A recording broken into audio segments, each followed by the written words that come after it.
Welcome to Las Vegas, UFC 269, right around the corner, coming up at T-Mobile Arena here in Las Vegas on Saturday. Today, it's the weigh-in, and you are watching the weigh-in show. All 30 fighters will be weighing in right here in the next hour or so, and we're going to have each and every single one of them for you. Welcome inside, everybody, alongside Laura Sanko. I'm Dan Hellie. Dean Thomas not here, as you can see, because he's cornering. So we have Justin Gaethje. Yes, Good sir. to have you, my friend, and double champ Daniel Cormier as well. I'd like to get a comment from Justin, just welcoming him to the show before you take everything over, DC. Is that fine? Sorry, like, oh.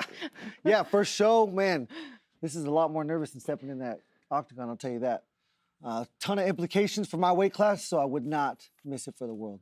Yeah, this is a fun card for you to be here for. I think you'll be watching this a little more anxious than most, perhaps. Yeah, I mean, nothing like having a clear picture. After this weekend, that should be the case. No so doubt. I'm loving it. Next in line, potentially looking forward to that. From the words of Dana's mouth. I would be, you have to mention the festive desk. Well, it looks great. I mean, it looks gorgeous. fantastic, right? But honestly, it looks great. I think I look great. Took me about 20 minutes in the makeup chair, but how about Laura Sanko? She rolled out of bed like this. I mean, my girl Laura, I mean, what did you do? Did you even have on makeup? I mean, are you wearing makeup, Laura? I mean, you look right fantastic now. today. Stop right now. The sarcasm that you are shoving my direction is What do you thicker than mean? DC Jambalaya. Oh. Normally, I would say, oh, thank you, DC. That's so kind of you, Well, but I know you. I mean, and I know Laura, you are being... It took me an hour and a half. I'm sorry. I do not wake up like this. Well, it seems that way. You've It seen seems me that you earlier look in like the an day before. absolute star. You got on the beautiful Thank green you. sweater. I mean, It took forever. step your game up, Hellie. I mean, you like stay the blue next to sweater? No, I don't, Hellie. I don't. You're wearing a crew neck sweatshirt. It's beautiful. I got a compliment on it. Has did. anybody complimented your sweat top this morning? Yeah, absolutely. Our producer was like, wow, that's a great sweat top, DC. RJ Clifford, you know him from SiriusXM. He's our stage manager. He keeps everything in line here on this crazy More or weigh-in less. show. And he also has the Wheel of Misfortune that we will be going to a number of times during this show. RJ, why don't you give the Wheel of Misfortune a little practice spin here? Yeah, so we're playing the hits, but added a little bit of a Christmas flavor. If you have any questions, I can happily explain. I'll take the first bullet, because that's what I do on this show. Sing. Great, 20 anytime push-ups. Can I be responsible for your push-ups? No. Are you going to bang them out right now? Well, It's just a demonstration. just a demo, yeah. So, Well, like, demonstrate the push-ups. Why don't you? Let's do 5. it's 5. Okay, I'll do 5 push-ups. Will you guys do them? Face this way, please. Do the plyometric kind Yeah. where you fly in the air. I just noticed the fire on Clap behind front of your the back. Dude, I'm look at telling you, it's that. like beautiful It's here. amazing. It's very It is. cozy. There's hot chocolate in these mugs right now, guys. It's very There's cozy not, but today. there should be. All right, let's take a look at what is coming up on Saturday. UFC 269, Oliveira versus Poirier. This is a absolutely stacked card. We start with the early prelims on UFC Fight Pass and ESPN Plus. Cachoeira, Robertson kicking things off. You go all the way down to Andre Muniz and Eric Anders, which will be the final fight of the early prelims. And then the Beverly Hills Ninja and Bruno Silva kicking off the prelims on ESPN2 and ESPN Plus. Dominic Cruz, Pedro Munoz going to be on the prelim card, and then Josh Emmett and Dan Ige there, as well as the final fight of the prelims. And the main card, my goodness, from start to finish, it is awesome. Talk about the depth. Raulian Paiva taking on Sean O'Malley. Kai Kara France, Cody Garbrandt, Jeff Neal, Santiago Ponzinibia, and then we have a couple of championship bouts. The GOAT, Amanda Nunes taking on Juliana Pena, and Oliveira Poirier. This is going to be fantastic. And we have a surprise visitor, at least in set. Normally he's not with us. What's up with John that? Anik is here. Did you want to take a spin on the Wheel of Misfortune before we get things You going? made it do. I'll spin the Yeah, wheel. why don't we spin the wheel? DC's the victim. No, I'm not. No, I'm not. What's happening? Sing a Christmas Yep, song. yes, he is. No, that's Yes, you. he is. Why is that me? That's you. Why is because, that me? So, whatever. That's okay. Anik, why don't you pick Okay, somebody to I sing know, a Christmas song? Okay, yeah. Well, I'm Jewish, so I'm certainly not singing a Christmas song. I'd love to hear Mr. Gaethje, but we're going to go with the dulcet tones I of Laura appreciate Sanko. that. The Why? dulcet tones of Laura Sanko. What should I sing? Feliz. Let's see here. Jingle bells, jingle bells. wow. Let's clap all the way. Oh, what fun it Hey, is you see, to and this ride is- in a one-horse open sleigh. Hey, Jingle bells, jingle Yeah, throw me bells, off. jingle. What a show. all What a the show way. this is. All right, don't have a good good job, one. good job. That would have been my pick as well. It was solid.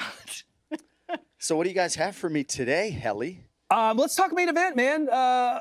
When you look at this one, Oliveira, the champ, enters as the slight underdog. Was there anything you learned in your fighter meetings from these two guys that surprised you? I know Daniel has talked a lot about this swagger that Charles Oliveira is carrying with him, and make no mistake about it, he is a bona fide UFC champion. And I do believe if he can add a signature win over a guy like Dustin Poirier, it's going to take him to a totally different level, because it seems as though some of the MMA space still want to like denigrate what he's done. And I know Justin is a competitor in all of this. I'm not talking about Gaethje's comments about Charles Oliveira's heart, but I've polled fighters and coaches all week long. I can't find anybody who's picking Charles Oliveira. I think he's a live underdog, so I'm excited to see what he can do. But obviously, Dustin Poirier is grabbing a lot of the headlines, and you can understand why.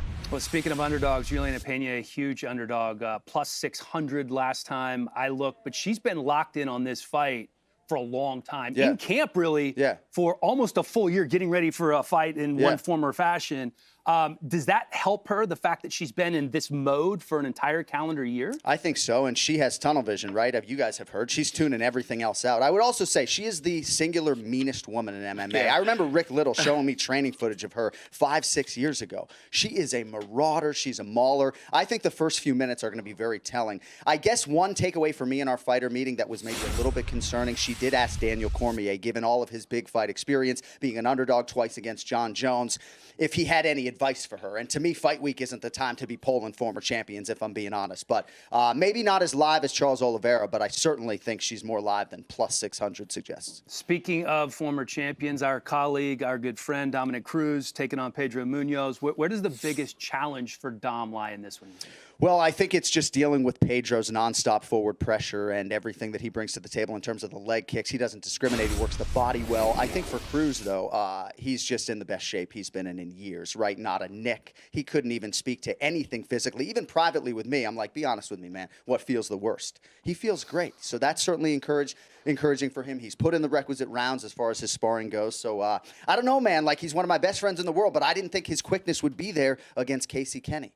And God damn it, it was. So we'll see what he can do against a tougher test here in Pedro Munoz. You're just going to let sleeping dogs lie with, like, the biggest story yesterday with Dom and DC? And I mean, I take the question as it's asked. I'm just saying, we've been watching a lot of extra Dominic Cruz film this week to make sure that we're prepared. I'll leave it at that. All right, Got very good. prepared. I did that homework. Mr. Andy, thank you very much. Thank I know you you have a guys. busy day. You got to get to work. We appreciate you Thank joining you us for having here me. on See you guys set. soon. Let's Thank you. talk main event here. Dustin Poirier opted to take the bag instead of the belt. What did you want to say goodbye to? No, to John's point, this whole Charles Oliveira thing, Helly, it's crazy to me. The amount of the lack of people that believe that he has the chance. Because Charles Oliveira, they want to point to the things that they saw from him back in the day. But the reality is, we've seen Charles and Dustin do the same thing in the hardest moments. At times, pack up their lunch and go home.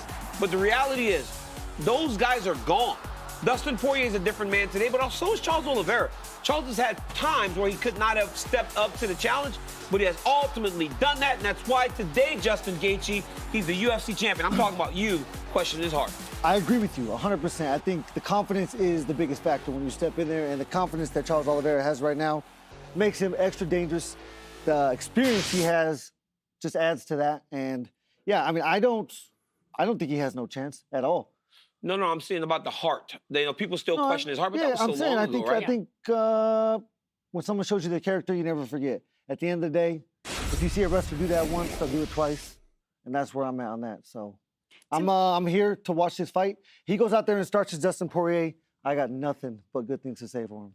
To me, this fight is like the first 48, right? Charles Oliveira has two rounds, two really solid rounds. I mean, he is a dangerous guy. I actually think he has more of a danger factor about him than Dustin Poirier does in more areas of the game. But for him, he's got to get it done in those first two rounds. The longer that this fight goes, the more Dustin Poirier can cook him and drag this out and take him to those moments, Justin, where he's got blood in his eyes and he's tired. That's where we might see the tables turn. I'm not saying Poirier can't win the first 2 rounds, but that's where Charles has got to get it done, in my opinion. 100%. Well, the main and co-main are going to be the first 4 fighters on the scale. We don't always have that here on the weigh-in shows for the big pay-per-views. So we are waiting now for Charles Oliveira, Dustin Poirier, Amanda Nunes, and Juliana Pena will be the first one to step on the scale. I thought that was a really interesting piece of information about her asking you for advice on how to get ready for a big fight. Well, yeah, because, you know, sometimes you go into these fights, man, and I've had to deal with that, you know, in the Jones situation, the Stipe Miocic fight, the initial one.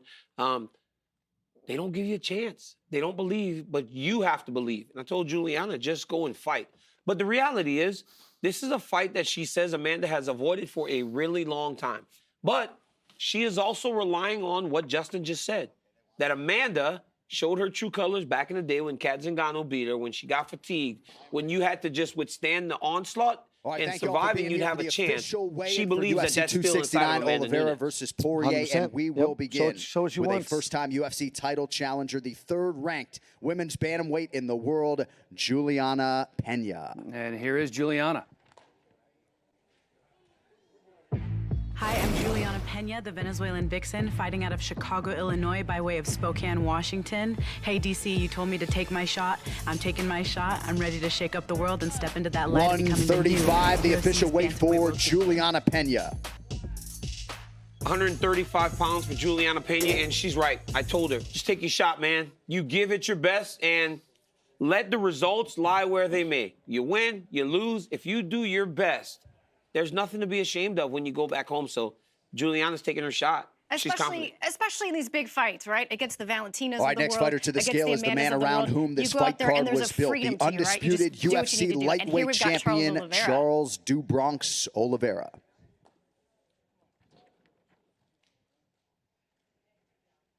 Charles Oliveira, obviously, I mean, the journey that this guy has been on to get to this point and then to be a champion. And 155 let's see here, for 155 Charles on the Oliveira. dot Yeah. for Charles Oliveira. There's a difference about shades. There's a difference about Charles. I'm telling you, I Yep. saw him in July when Conor was fighting Dustin, and he walked up. He's like so confident now. He stands so tall, and he's a big dude. I mean, All right, he's next, he's we taller make than Dustin way for the Poirier. He's an greatest of absolute all finisher. time, the This UFC guy is as live as they bantamweight come and as an underdog, featherweight as the champion, GOAT walks to the scale. Lioness, Amanda Nunes. Let's go. She looks good. She does. She looks great. It's always it's been what, 2 or 3 years since she came down to 135. Yes. So I mean that's Looks like she's underweight. That's why that scale keeps going down. DC knows all about. I mean, you look at the that scale, you know? 134 and a half. Look at for that. the Hey, look champion, at that. Amanda That's Nunes. big. That's big. She has not made Co-headliner bantamweight in is a now long with- time. least And 3 years. when you get question whether or settled not into she could. featherweight, you know, settled into featherweight, making it back down. That's I rough. think that's one of the things that Our her next opponents athlete point to to. the Too. scale Can is she the even other get man back around who down this here fight card was when she built looks for as full UFC and big at 145 She pounds? did it, no And the problem. I mean- number 1 contender, Dustin the Diamond Poirier. Here comes my boy Dustin Poirier, Lafayette, Louisiana's own. I Third- mean, big. third big fight this year. I mean, it's huge. I love this fight. I'll bet you do. Yes, I do. Well, you shared the octagon. Hey, I think Poirier wins, but I want Oliveira to win. That's where I'm at right 154 now. and a half, the official weight for Dustin Poirier. There's a difference Main event for between UFC just seeing a guy and you being in there with that guy, right? You know Dustin Poirier intimately, so that's why you can confidently pick a fight, right? 100%. Yeah, it is. It's being in there with him. You know, feeling the fact that he makes the choices you need to make to stay in there, to stay engaged. It's money. Aaron Blanchfield next up. I love Erin Blanchfield. I love this girl. My name is Erin Blanchfield, and I'm fighting out of Elma Park, New Jersey. And shout out to Laura Sanko for opening up the doors for women's MMA commentating. And I hope to follow in your footsteps one day and be a commentator myself. Love that. Did you know that was coming? No, I didn't. That's awesome. I loved her before she said it. So Now you love her. And now I really love. Now Erin Blanchfield's amazing. I watched her. I called some of her fights when she was fighting in Invicta. She's 22 years 125 old. and a half for Erin Blanchfield. She just made weight. She's 22 years old. She's got this innocent little face, but she will rip your head off. She's got good striking. She comes forward. She's got a nasty head kick on her. Very excited for this one because she's got a tough matchup in Miranda Maverick. Riding a 4-fight win streak. trying to get that hat trick, that Invicta alum hat trick. Josh Emmett. You know, Josh Emmett, man, tough guy. We have seen Josh Emmett go through the fire on so many different occasions, dealt with a ton of injuries on his road back to the octagon. It's good to see Josh back. Tremendously skilled. I mean, fantastic power. Official weight 145 and a half for 145 and a half for Josh. I mean, you point to some of the wars that he's had. You know that he has knockout ability. He's got fantastic wrestling. That's one of the things that you don't even see with Josh Emmett, is that he is a phenomenal wrestler, but he loves being in those fights where he has to really rely on his grit to carry him through, and I expect the same type of thing this weekend. And Tony Primetime Kelly, Sanko. All right, next Represent Shreveport, Louisiana. We got a nice Louisiana representation No, he's from on Texas. this card. Shreveport's Texas. Oh, I'm going to tell him you said that. That is so disrespectful to Shreveport. And what is crazy, he drove here from Shreveport. Really? He did not want to fly. Wow, he doesn't fly? 136, the official weight 136 for Tony Kelly. Yeah, he didn't want to fly. He didn't want to have to wear masks. He didn't want to have to deal with the whole thing. Drove from Louisiana. I really like this guy. He's as tough as they come. Fantastic striker. That fight, that's going to be a banger for sure. fun. Randy Costa versus Tony Kelly. First fight of the year for Tony Kelly, his third UFC fight. Kai Kara France next up. Hey, I'm Kai Kara France, training out of Auckland, New Zealand. Hey DC, don't count me out like last time. Don't blink, baby. I just saw Kai in the back, and I go, dude, that last fight was crazy. Honestly, it was Kai getting dropped, Kai getting almost submitted, and I mean, he was in there with Bontarine, who was a fantastic jiu-jitsu guy. It was over. We thought it was over because of Bontarine's. Official weight 125 pounds for Kai Kara France. 125 for Kai. We thought it was over because Bontarine's such a good grappler. When you're hurt and he's on your back, nope, not Kai Kara France. And he was like, DC, this one will be even better this weekend against Cody Garbrandt. He's fighting in the biggest fight of his career, so it's a huge one. Right, let's see. To the scale, charged with kicking off the pay-per-view main card in the UFC's bantamweight division. The Sugar Show. Welcome to the Sugar Show. He's got the cotton candy hair, which I love, goes with the sugar there. Man, Sean O'Malley is such an interesting cat because rarely do you get an unranked guy who is legitimately such a big draw on a Official card. weight 135 and a half for Sugar Sean O'Malley. And you just can't deny that everybody wants to watch him fight. And that last fight, where he was fighting a guy that was tougher than a 10-ply tire, Chris Moutinho, and that standing TKO with those like Midwest 30 seconds things, left, right? I mean, those Midwest things you got tougher than a 10-ply tire. Tougher than a 10-ply tire. I mean, come on. That was unbelievable. Like he was a zombie in there. He would not go down.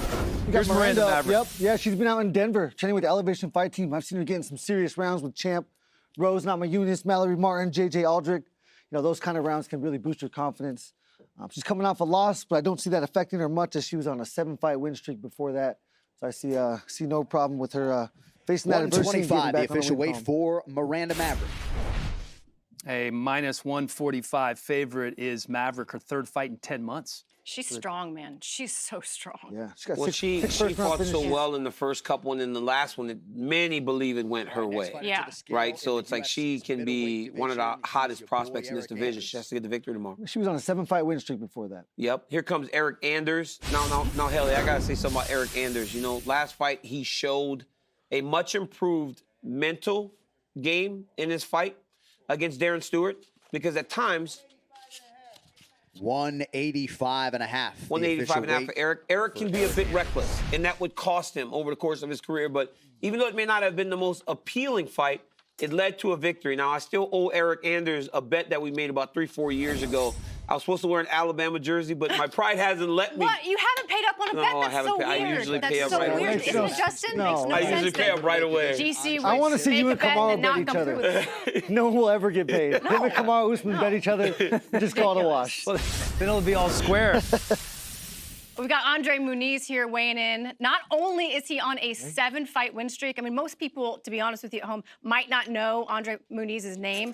7-fight win streak. 185 and a half, the official weight for 185 and a half, he Andre just weighed in. Muniz. And let's not forget, he's coming off a round 1 submission win over Jacare Souza, where it was like the fattest carrot just went It was disgusting. That it sound, was so I loud. will never forget it. It was Broke so his arm. loud. Yeah, it was bad. Bad way for Jacare. And to do that to right? Jacare. Yeah. That guy's nasty on the ground. You know, Ryan Hall, you know, he's a guy that's like a bit of a last of a dying breed, right? A true specialist when in the world today of mixed martial arts. There are no more specialists. But look, against Ilia Topuria, he showed how lacking he is in every other aspect of mixed martial arts. So for me, 145.5 for the Wizard. 145.5. For me, it's about how much has Ryan really put into improving? Because in that fight, it showed that you need more. So for as special as he is on the ground, and as John said, he is a wizard. You got to be able to get the fight there, but that is all set up by your hands, and he just didn't really show it. Next Extra fighter traction to the with scale, that chest competing hair, in too. the He's got UFC some real work to do to Savage, improve there, and I hope that he did the work needed. We got Jillian up here. She was on my team, Tough 26, 22 years old when she walked through that door. And, you know, 10 fights into the UFC, this will be her 11th walk. I truly think that'll serve her tremendously when it comes to believing in herself, which is official weight, what you need. 125 She's coming off back-to-back pounds losses. Not a lot of for things Jillian people like to talk about. But I think her experience, her age, her wisdom, and her experience is going to push her past that and overcome that. She has a pretty good trainer. I like who's in her corner. That's my boy, Dean Thomas. Yes, I saw him sir. yesterday trying to start beef with me. He's like, Dean Thomas on Twitter, like, how can I start a fight with DC, man? He was tripping. Well, everybody's trying to start a fight with you these days. Here's Bruno Silva, Justin. Bruno Silva, yeah, this is going to be his third fight in the UFC. He's 2-0, 2 knockouts. He's got 18 knockouts out of 21 wins, and those are the kind of numbers I love to see myself. Perfect combination of heart and power. We saw that versus Andrew Sanchez coming back down 186 pounds for Bruno Silva. Show us what's up. So I'm excited to see this fight right here. For as good as the kid has been, Helly, I'm sorry. No, go like, ahead. I thought the Andrew Sanchez fight, like Justin said, was tremendous. Down 2-0 and really going to the stool and understanding what you need to do.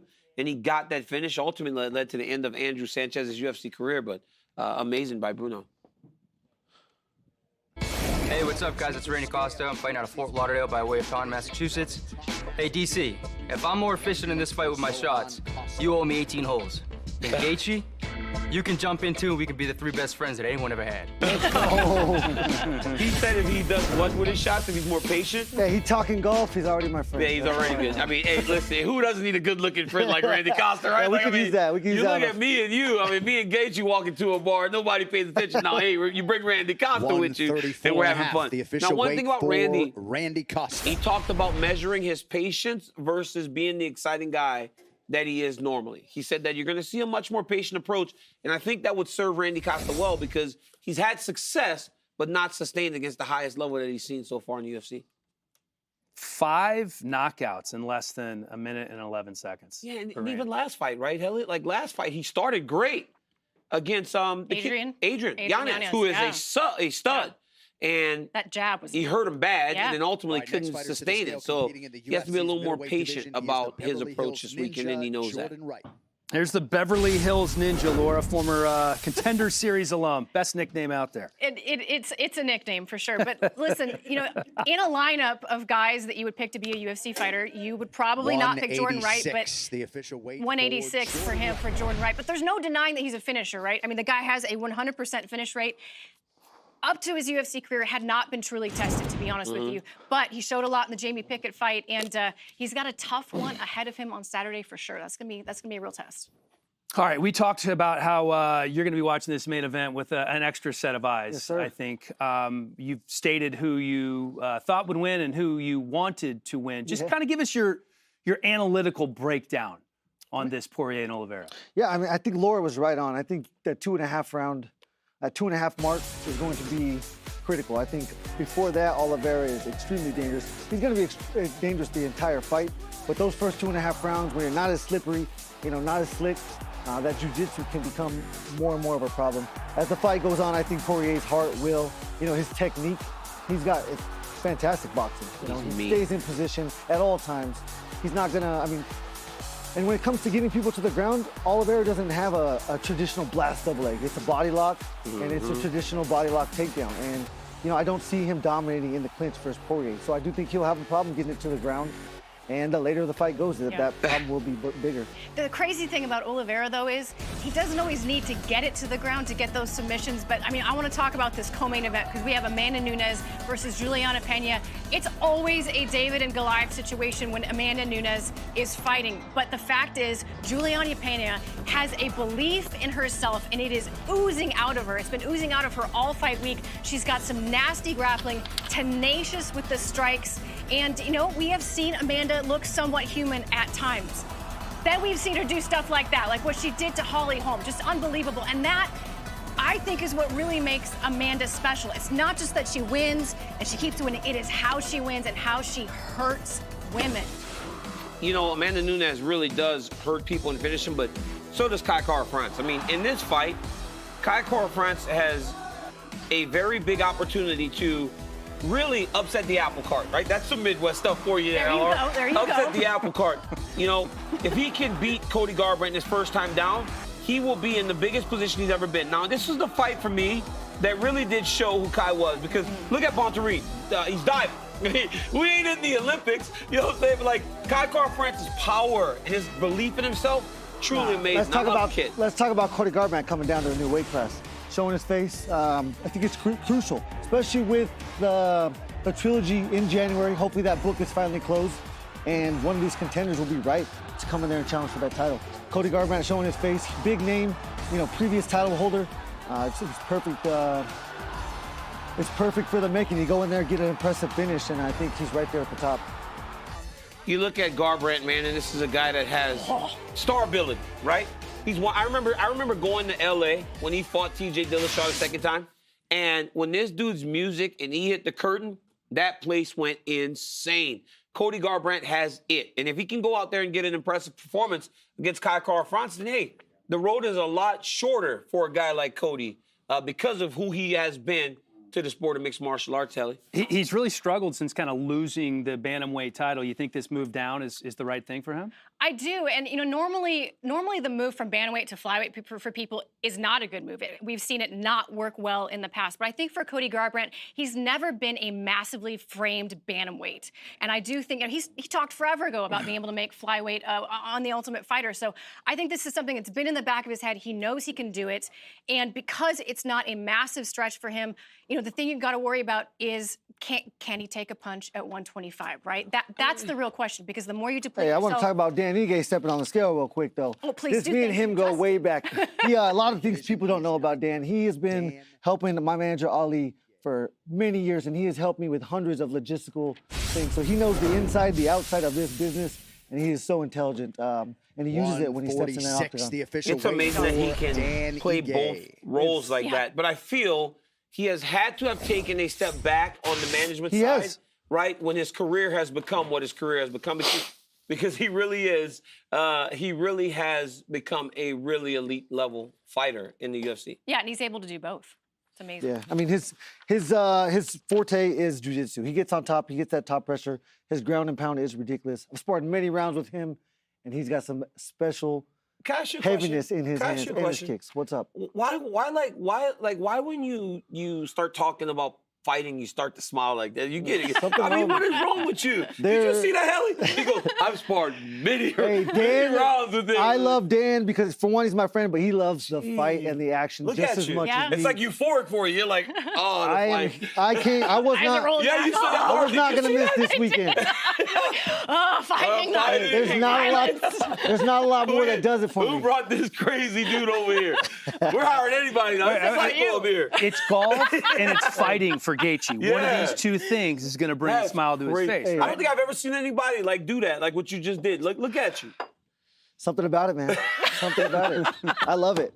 This week for you, though, has to be extra gnarly, knowing that I wasn't going to miss it. I would not miss it, especially with the implications, you know, with Dana saying that I'm fighting the winner. I'm here. I wanted to be old school Chuck Liddell, Tito Ortiz. You going to go in the ring? I'm trying to get in the ring. Are you going to go in the octagon after? I'm going to. You want to, huh? If Elliot better bring a couple men to stop me from doing that, so. Better bring let me ask you this question. UFC security better bring an army. Why? But you don't go fight him. You just go in there kind of.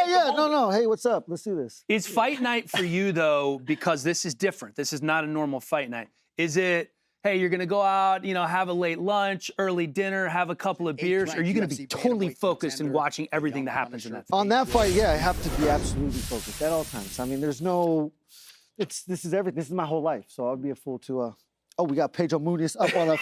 See? Hey, So into it. For a jiu-jitsu guy, this dude has dynamite in his hands. And of course, you're going to hear me compliment that every Official single weight time. 135 and a half for 110 Pedro tomorrow night. Munoz. And another great another great fight. Going to make this tomorrow's night a great pay-per-view to end this year. I think Pedro Munoz it's a great is matchup. Pedro Munoz is kind of on a Legends tour, right? Yeah. He goes from Jose Aldo to Dominic Cruz, fighting all the former He's champions. been around as long as Dominic Cruz. Yeah. So you could see, I'm sure this is a great opportunity, and inside it's probably driving him to see the guy that's been getting the limelight the whole time. You get to go out there and take him out. So I'm sure he's loving that. He has taken on 3 former UFC champions, and he's getting ready to take on another one.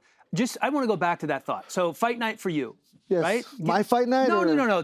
Tomorrow. When Okay. you're watching, it's different, but you're watching through a different lens than you normally would be because you're going to be fighting for the title against one of these guys, right? So Tomorrow I'm a fan. Okay. I love this sport. I love being in the atmosphere. I want to see Tai Tuivasa fight in front of fans again, like all this stuff. I've been a fan of this sport since day one. Tomorrow I'll just embrace the moment. The moment, yeah. When it comes to prepping for a fight, I need there to be no draw tomorrow. I need there to be no controversial decision. I need there to be a clean, outright win, and that's all I'm going to be hoping for. And then after that, we go home and go to work. And ultimately, I let my coach do that work. I worry about myself, be my best self. Hey, your coach, my coach builds the plan. He's the best. He's good, huh? He better win you. MMA Coach of the Year this year, next year.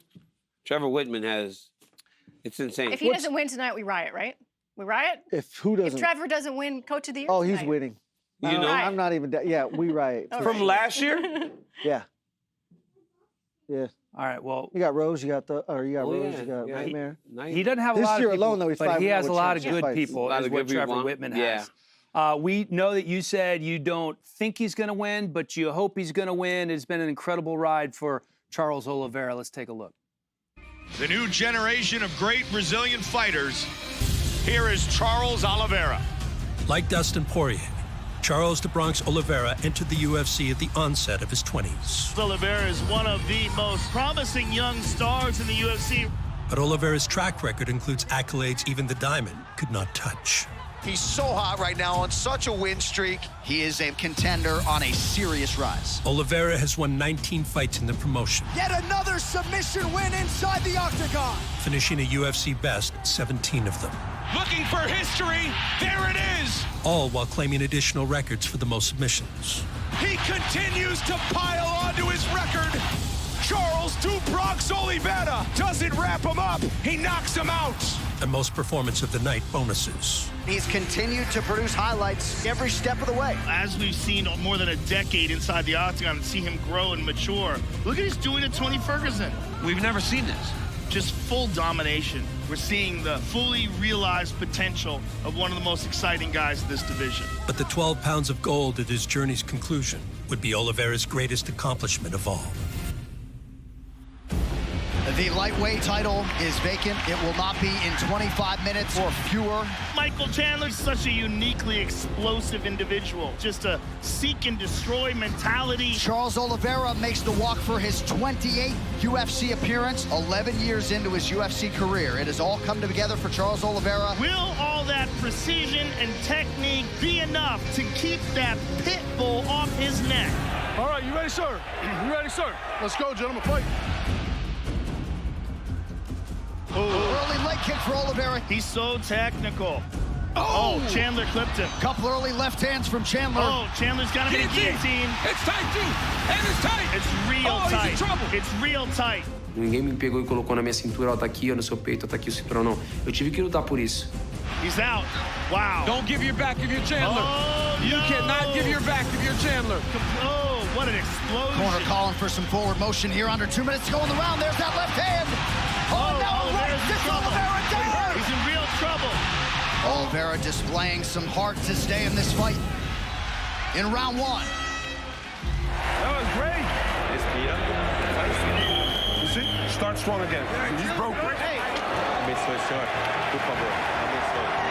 Round two gets underway. Chandler working off of that jab early. Oh! knockdown for Oliveira now. Now a knee to the body for Charles and a right hand.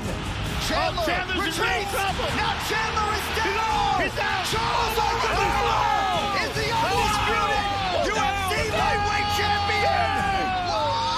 Nearly got knocked out in round 1. To stop Michael Chandler in the second like that, my goodness. Só esse torneio, não. Minha história não acabou aqui. From the favelas of Brazil to becoming the UFC champion. Has effectively changed his life forever.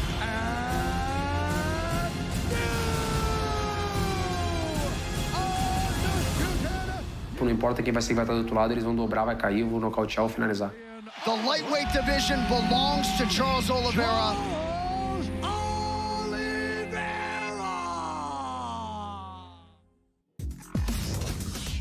And here is Charles Oliveira. A look at the numbers. 17 finishes, the most in UFC history. 14 subs, the most in UFC history. And 17 performance awards, second most of all time. And now, after that win over Chandler in Houston, he's a champ for the first time in his career. What a monumental rise it has been for him. That is an absolutely insane, That billboard is crazy. insane graphic. But Charles Oliveira's entire story has been insane. I mean, you said it in that piece, DC, to go from, the ghettos in Brazil. Not only that, but I mean, they didn't think he'd even be able to play sports, right? Yeah, medically. of his heart, right? Because of his, and now he is a world champion. And to go out there and to do what he did against Michael Chandler to win this belt, to come back, to face the adversity, come back in the second round, find himself in that fight and win the fight, was just absolutely incredible. That's his entire career. Yeah. I mean, the beginning, it was kind of, touch and go with Charles Oliveira, really. Yep. And then the Nick Lentz fight happened, and it was like something clicked, and that something was the hammers that he's got in his hands. You look at that guy, you wouldn't think he'd generate that much power, but the technique that he puts behind his striking, the technique in his submission game, his clinch game, he has become a true, he's Dr. Seuss of the fight game. He can win inside, outside, upside, downside, on his back, off his back, everywhere. He's just a dangerous, dangerous guy. Absolutely. And honestly, this guy right here, he has a fantastic left hook. But I have never seen a cleaner left hook landed in the history of the UFC than what Charles Oliveira landed on Michael Chandler in that fight. He threw the right hand, it missed, and he threw the left hook. I mean, right hand at the chin, left everything tight. And no matter how tough you are, you're not taking a punch like that. And for Charles Oliveira, it's a combination of things. It's the confidence now matching the skill. But as he started to win and win more and more and more, he continued to build this idea that he could be the best in the world. And today he is. Like, there is no question about it. And I believe that the disrespect that he has gotten when he was fighting for the belt and he won the championship, when everybody's like, well, Dustin Poirier is the best lightweight in the world, that was a bit unfair. Tomorrow he gets to prove that he is the absolute man. And with victories comes confidence. With skills, it allows you to go to the next level. But I'm looking at the graphic and the bonuses. Gaethje's got 11 bonuses in 7 fights. 17. Dude Bronx has 17 bonuses. That's insane. Yeah, I think he's as exciting as he is good. I think what a lot of us forget is how young he actually came in. A lot of the stories and things that I'm judging him off of are in those. He was a baby. Days. You're right, and I do forget that. So I give and have given Oliveira massive credit, and I think he has a hell of a chance tomorrow night. I don't think he's a huge underdog by any means. I think the inspiration, though, is what the story is with Oliveira. To stick with it that long. I mean, I was in college when this dude was fighting in the UFC. Yeah, it's crazy. I wasn't even thinking about fighting at the time. And so to see him here now achieve this, it is inspirational for people like me, for kids coming up, for people from Brazil. I mean, There's you don't guys on the imagine what card. he's doing for people back home. There are a number of guys on the card that can draw inspiration from both of these two, 100%. Poirier and Oliveira, because the ups and the downs that they've had to go through to get to where they are today. I mean, they've both been in the trenches, right? They've both been through everything. But, Justin, you and I talked about this a little bit on the plane. I think the question is not so much about his heart anymore. It's not, can you take a shot and come back from taking a shot? It's when it's the 5th round and you've got blood in your eye and your nose is broken and you're so exhausted that your body is betraying you. That's the one thing that we haven't seen from Charles Oliveira yet. I'm not saying he doesn't have it. We have not seen that 5th round blood in the eye moment. We've seen him get cracked and come back. Could I say one quick thing? And this sucks, right? Like, because I try not to be, I love Dustin Poirier. We're from the same town. I love Dustin Poirier. I root for Dustin Poirier. But sadly, right, and it's hard for me to say this because of my relationship with Dustin, but it's like we talk about the ability to say this is too much, going through the hard times, not being able to overcome that. We have seen that much more recently from Dustin than we have in Charles Oliveira. We saw that just a year and a half ago against Khabib with Dustin. It's like, so we're judging Dustin because, but then that, again, it raises the question, what's the value in the McGregor fights today opposed to athletically, Justin? Not for your profile. What is the value in the McGregor fights? Because the only fights we've seen DP in since then is we saw him go to war with Dan Hooker and then the loss to Khabib, and then he beat Conor twice. So it's like, hey, with this Garbrandt up on the scale now, I think again with the trilogy being settled in January, this leaves the flyweight division just open, and a big name, huge name, former champion. I do not see any issue with him coming out getting a win and getting a 126 title pounds, shot. the official weight. He made it after moving down. He looks pretty good, too. Yeah, he does. I don't think he looks bad at all. And honestly, I'm not trying to crap on Dustin. I'm just saying that idea that the heart is not there from Charles Oliveira, the one that we've seen struggle in the hardest time that they've been faced with more recent is Dustin against Khabib. And then remember, but Dustin did show in the Dan Hooker fight an ability to really press through the 4th and 5th round. So maybe that is what I think that's what it is. You know what I'm saying? That Like, Hooker so fight was it was tough, yeah. but it's like we got to make Khabib Charles breaks Oliveira's. everybody. But Charles Oliveira's different today, is what I'm trying to say. He opposed is. to it. I think it's Older, unfair. wiser. I think I just think it's dangerous. I think that your point, Laura, and a great point. I'm not saying you're wrong, but I think that point is shared by a lot of people, and I believe that it's unfair to the champion because he just hasn't been there, but he has had chances. He got hurt by Kevin Lee, and he got hurt by Michael Chandler. It just didn't go long to test him where you're saying he needs to be tested. I'm just saying it's a different topic. I think he has the heart. I'm not saying he doesn't have the heart. I just think it's a different type of trench digging, which is why we always attribute that to Poirier and less so to Oliveira. That's all I'm saying. Although I feel like we saw that from Oliveira in that fight against Chandler, albeit it didn't go five rounds. But that first round, you're watching that fight, you're like, oh, he's done. Look at CJ. He's never touched round 4. That's what I'm saying. Ever. So that's what you want to see from him. That's because he's so good, though. That's because he's so good. But his That's not wrestling is true. not the same as That's not true. round 4. Or he loses before, yeah. Yes, but Justin, it's like he hasn't gone there because he's good enough to finish these dudes on an 11-fight win streak. The last time when he should have went there, he didn't make it because he quit. We will have more on Oliveira. Last time he lost, by the way, to Paul Felder back in 2017. Quit. And that was in the midst of a tough time fight. when he lost 3 of 4 fights. And since then, he has elevated his status. Inspirational. My boy Haley. We'll get more into that What in he's just a doing moment. now is inspirational. Let's no doubt about it. Let's take a look at another person who is competing for a title in Juliana Pena. Juliana Pena stepped up and said, hey, Holly Holm is out of our fight. I think I should be the one to challenge for that title. Is that the fight that you'd like to make at 135? Juliana Pena has been texting all of us all night. I texted Dana that I wanted to fight Amanda. She was telling everybody on social media that I wasn't worthy. I understand what she was doing and trying to prolong that fight. That makes sense. She's trying to hold on to her belt for as long as possible. I'm the one fight that she doesn't want because she knows that it's going to be a long night. Good. While the great Amanda Nunes is irrefutably dominant, push straight down. she has work left to do at 135 pounds. A laser-like focus as Juliana Pena makes her way briskly to the UFC's octagon. Push. This is the pressure of Juliana Pena, just non-stop. And Juliana Pena has had her eyes fixated on the bantamweight belt Pouring it on now. since she became the first female to win the Ultimate Fighter. Juliana, congratulations. You are the Ultimate Fighter. There is a new force to be reckoned with in the UFC women's bantamweight division. Pena said she wanted to make a statement. And she's just playing the drums on her face right now, John. This is nasty.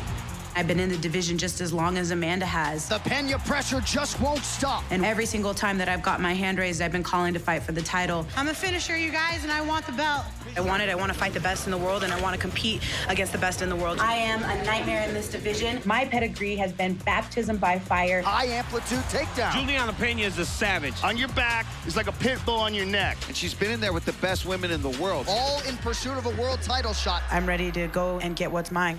The stars are aligning. thing. This is my destiny. This is my life's work that I've been working towards for the last 13 years. My job is to keep my eyes on the prize, and for me, that has always been fighting for the belt and getting that 12 pounds of gold strapped around my waist, and that's the only thing that I see. That's my goal, and I'm not going to stop until I get there. Juliana Pena, 5-2 for the UFC career. A lot of people expected that by this time, Pena might have challenged for the UFC title. It just has not worked out to this point for Juliana Pena, but she is still more than a viable contender in this weight class. Sarah McMahon realized an Olympic silver medal in freestyle wrestling. Be careful what you wish for on the ground with this young woman. Fight. Let's see how quick McMahon tries to get a takedown, because you know Juliana would very much welcome this fight becoming a grappling match. Oh, nice counter knee. Pena just never stops throwing attacks. Beautiful step-through throw for Juliana Pena. Right to a body triangle. She got it! Huge win for Pena on Fight Island! And this puts you right in the bantamweight title picture, but how did this fight play out relative to your expectations? Exactly how I thought it was. Sarah is the best wrestler in the division. I'm coming off of fighting 3 former world champions. I have some news. Amanda Nunes, I want to fight you. I am not afraid of Amanda Nunes. Nobody else is out there calling her out. Nobody's had a tougher road in the UFC, and I want to fight Amanda. It's time for her to quit ducking. That's my fight. Everyone is just running scared with their tail between their legs, and I'm the only one saying, you haven't fought me. All right, I'll give you a little something that we're talking about right now. I'm doing Pena and Nunes. I'm happy that it's finally coming into fruition. The Venezuelan vixen! May the best woman win. Pena!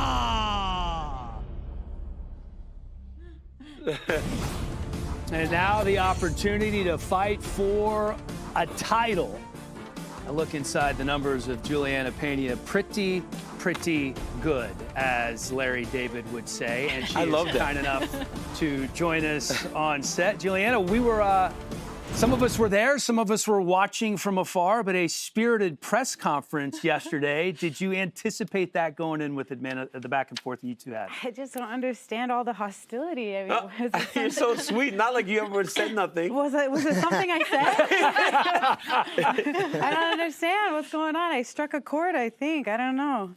Well, I love it. You've played this to perfection. You've talked about wanting to get the title shot. You have the title shot. You've been in camp for, what, a year? Pretty much. Training for a fight. Is there one particular area that you've kind of honed in on that you think, if I can do this, then I can get this done? If I can get the fight and get her to the fight, then I can get this done. That's kind of been my mentality. That was the big thing. Get to the fight. Yes, get to the fight week. Get to the fight.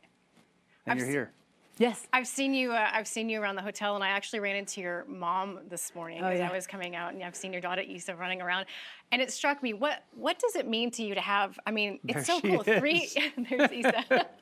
Got that Nutella life. What does it mean to you to have, three generations of strong, confident women? And I asked your mom that this morning. I said, are you where she gets all this confidence from? And she goes, yeah, I think so. What's it mean to you to have, the mom, you, and Issa all here for Fight Week? There's no 2 other girls that I would rather have riding by my side. My mom means so much to me. She gives me so much strength. She gives me so much of my personality, my tenacity, and just, never backing down and never taking no for an answer. And my daughter, of course, she's got her own personality. My goodness, she's 3 going on 13, and she's definitely going to be a big force and personality in her own life. So I think it's awesome to be surrounded by, strong women. Yeah, you nailed it on the head earlier, I think, when you were talking about how so many people, when they fight Amanda, are beaten before they even come to Fight Week, honestly. Right. And for you, I genuinely do not get the sense that you're overwhelmed by this moment whatsoever. And I watched your interview that you did with Brett. You were saying, I'm capable of accomplishing anything in this world. The world is my oyster. And that belief from you feels so incredibly genuine and real. Did you teach yourself how to have that self-talk, or is that something that you developed as you matured? Where did you find that ability to talk to yourself in that way? It's definitely something that I've developed over the years and growing as a fighter. Negative talk and negative self-talk, it doesn't serve me in any way. It doesn't help me in any way. And, when you have gotten in there with the best of the best, literally, I have fought in former world champion after world champion. Everybody that I have fought in this division has been cream of the crop, top of the top. They're the best of the best. You know what I mean? So I'm confident. I can get in the cage and get locked in a fist fight with anybody that walks in 135 pounds. It doesn't matter to me. I'm ready to go. I've put in the work, and I trust in the process. I trust in the ability, and I trust in what I can do. And, you know, it would be not right to think that I couldn't do it, you know what I mean? Why would I be here? Why would I waste everybody's time, you know? It doesn't serve me to, you know, be negative or be talking doubtful. I can do this, and I know that I can. Yeah. You know, Juliana, the other day we were on a fighter meeting, and you asked me a question about being the underdog in these fights, right? And it really did, it stood out to me because I wonder what makes you ask that type of question. It seems like you're so open to advice in the biggest moment of your career. Where does that come from? Because a lot of people try to hide that, right? If you have something you don't want to, if it's viewed as weakness, like, oh, why are you asking so much? Like, where'd that come from for you to just say, you know what? I want to take in all the information.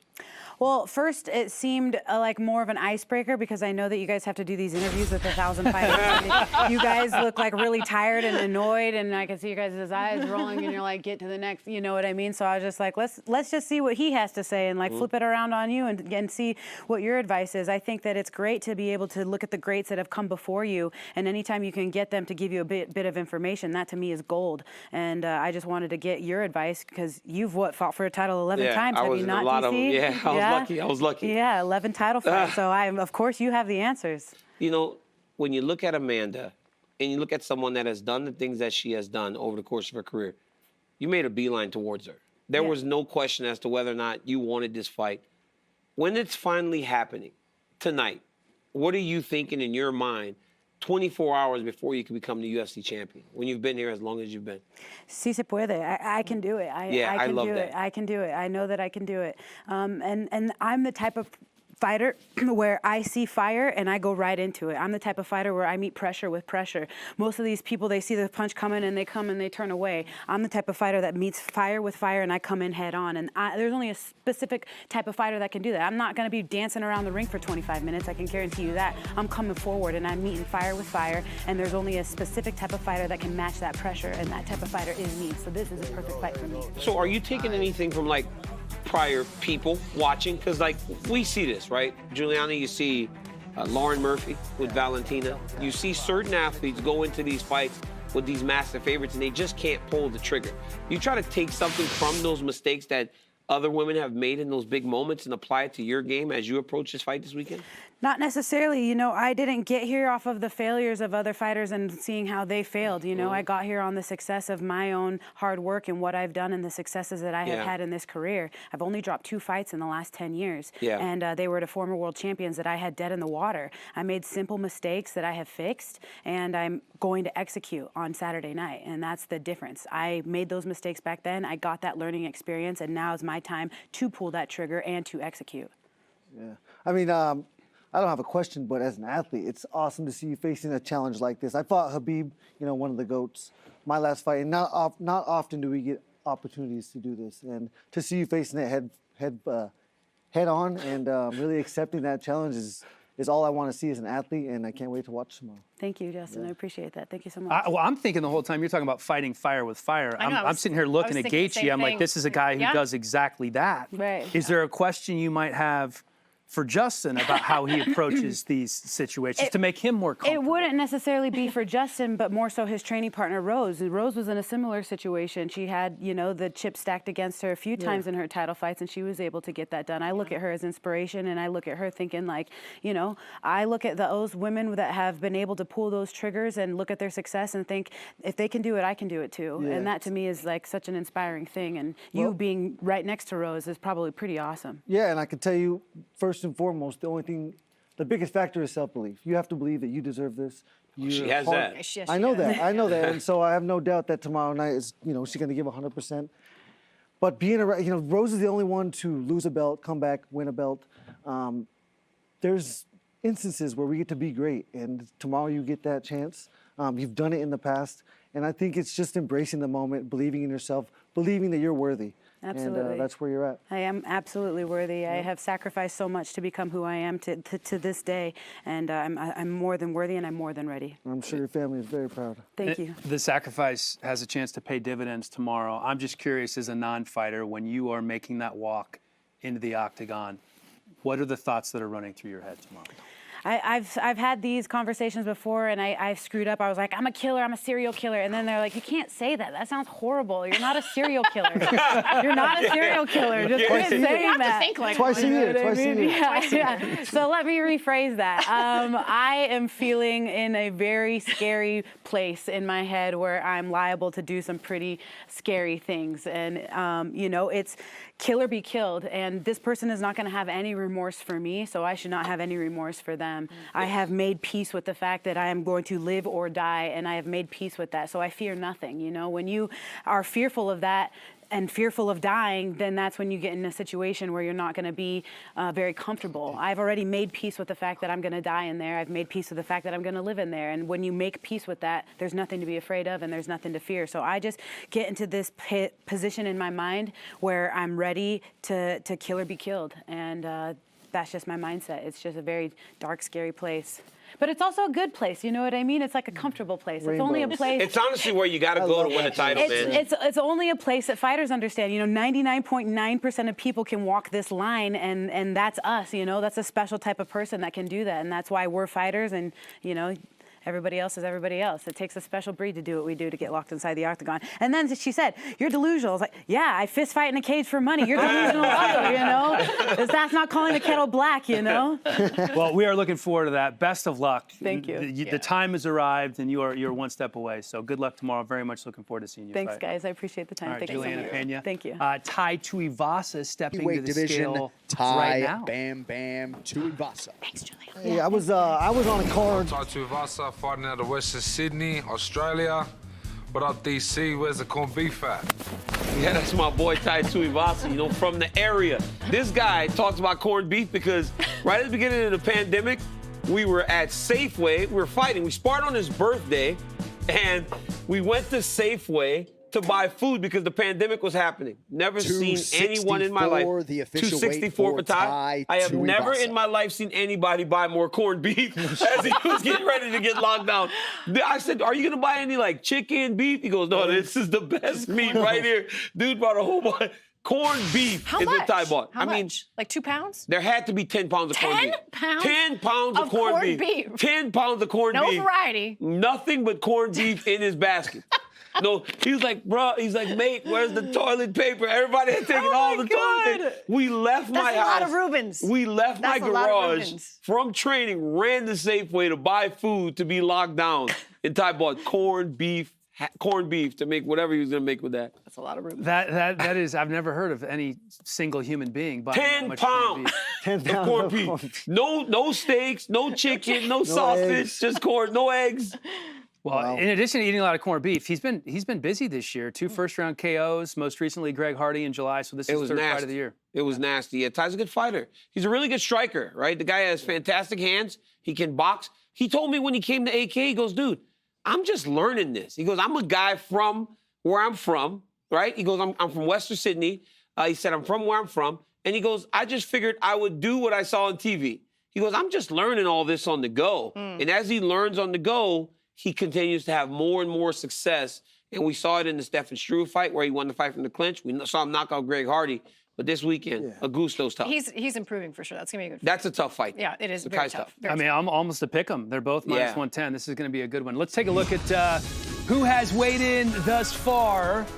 And when you take a look at the weigh-in results, so far, so good. We haven't had anybody miss weight, although we are waiting on a few to still weigh in as we go from the early prelims to the late prelims.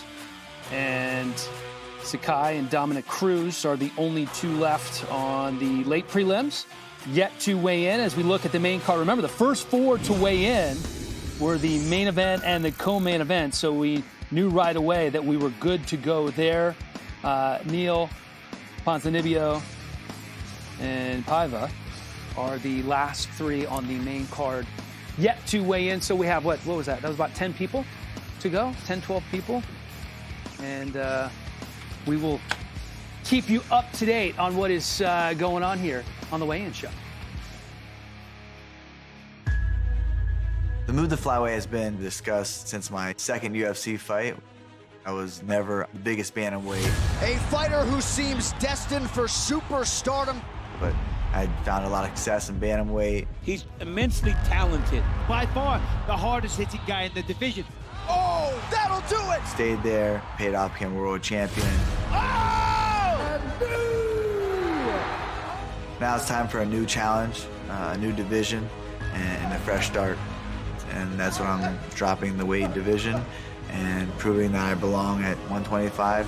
It's a tough division. There's a lot of amazing skilled fighters in there, but presents so many problems to these flyweights that they never faced. I don't think there's a man faster in the sport. You can't teach these types of things. To get that type of hand speed and to follow it up with that type of power, that's a God-given gift. My goal has always been to be the best, whether weight class I've been at, because I'm going to definitely bring in, I'm going to bring the knockouts, I'm going to speed, just that style. Oh! At the horn! The flyweight should be very worried. Oh my God. Cody No Love is back! He's trying to reinvent himself at flyweight, but it hasn't always worked out for the guys coming down. They think they can bully us and show their speed, but everyone's fast at flyweight. Enter Kai Kara-France, representing City Kickboxing there in New Zealand. I don't think it's an easy equation for anybody to solve. You know, Cody's exciting. He never backs down. Even when he gets hurt, he'll always swing. And I love that about him, but it's going to get him hurt. Oh! Just so fast. One of the true knockout threats in this division. Timing's everything. And he had his time, you know, he was the champ, but now it's my time. Wow! Big right from Kai Kara-France. Beautiful right hand. I respect him, he's got good skill, but I'm a former world champion, comes in a new division to take over, and he's a pawn that's been sacrificed, and I have to treat it like that. Oh! Almeida's out! Almeida's out! I want to make him realize that this isn't just a walkover fight. This is my ticket to a title shot. This is my whole life's work, all into one fight. I want to put the pressure on him, take him into deep water, see what he's made of, and then walk him down and put him away. Oh! He slapped the walk-off! Kai Kara-France! Everyone has these questions and these what-ifs. Can the power transfer down? You know, the cardio with cutting all the weight. These flyweights are in some trouble. You're gonna feel what real power is. Cody Garbrandt, kind enough to join us now after making a cut you haven't made in a long time. Flyweight, Cody Garbrandt, how do you feel? I feel great. It's been since I think a sophomore in high school that I Is that weighed right? 125 pounds. So. Chasing down the state championship, probably. Yeah, I'm still living those days. Still got one in me. Well, this is a whole new world for you. It's been a long time, as you mentioned, since you made that kind of a weight cut. Obviously, a tough fight coming. This is such a stacked card. You'd want to pick your favorite fights on here. This is certainly one of mine. But you win this, in this weight class, you're right there in the mix, man. Definitely, that's what I set out to do. You know, Kai Kara-France is a very worthy adversary. He's been here. He's in top 5, top 7. He's been here for a while, so he's a great guy to gauge against. Obviously, I had the title fight over a year ago. Everything's about timing, and I feel like this is my time. And tomorrow starts the flyweight takeover. When you look at the timing and some of your struggles, do you feel like you figured that out? Oh, definitely. I think the things that I went through, early on as a UFC champion, understanding and valuing that the world title, it's come full circle. Everything's about timing, and when I capture the gold again, I know I'm gonna keep it and defend it and honor it much more than I had it the first time. Talk about this move down to 125, because everybody else is talking about it, and we actually have you in front of us. So I want to hear how you did it, how hard it was, how long it took. I want to hear all the details, because you look great. You looked great yesterday at the press conference, and I would just love to hear from you, like how the whole process went. I reached out to Dr. Mateo. I kind of did like an Instagram poll, like what nutritionist, doctor should I go to? And I had literally probably 300, 400 messages in my DM.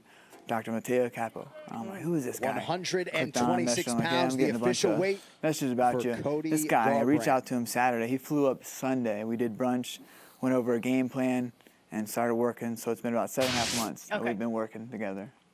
Honestly, looking at you on the scale, you don't look as sucked down as you do right now.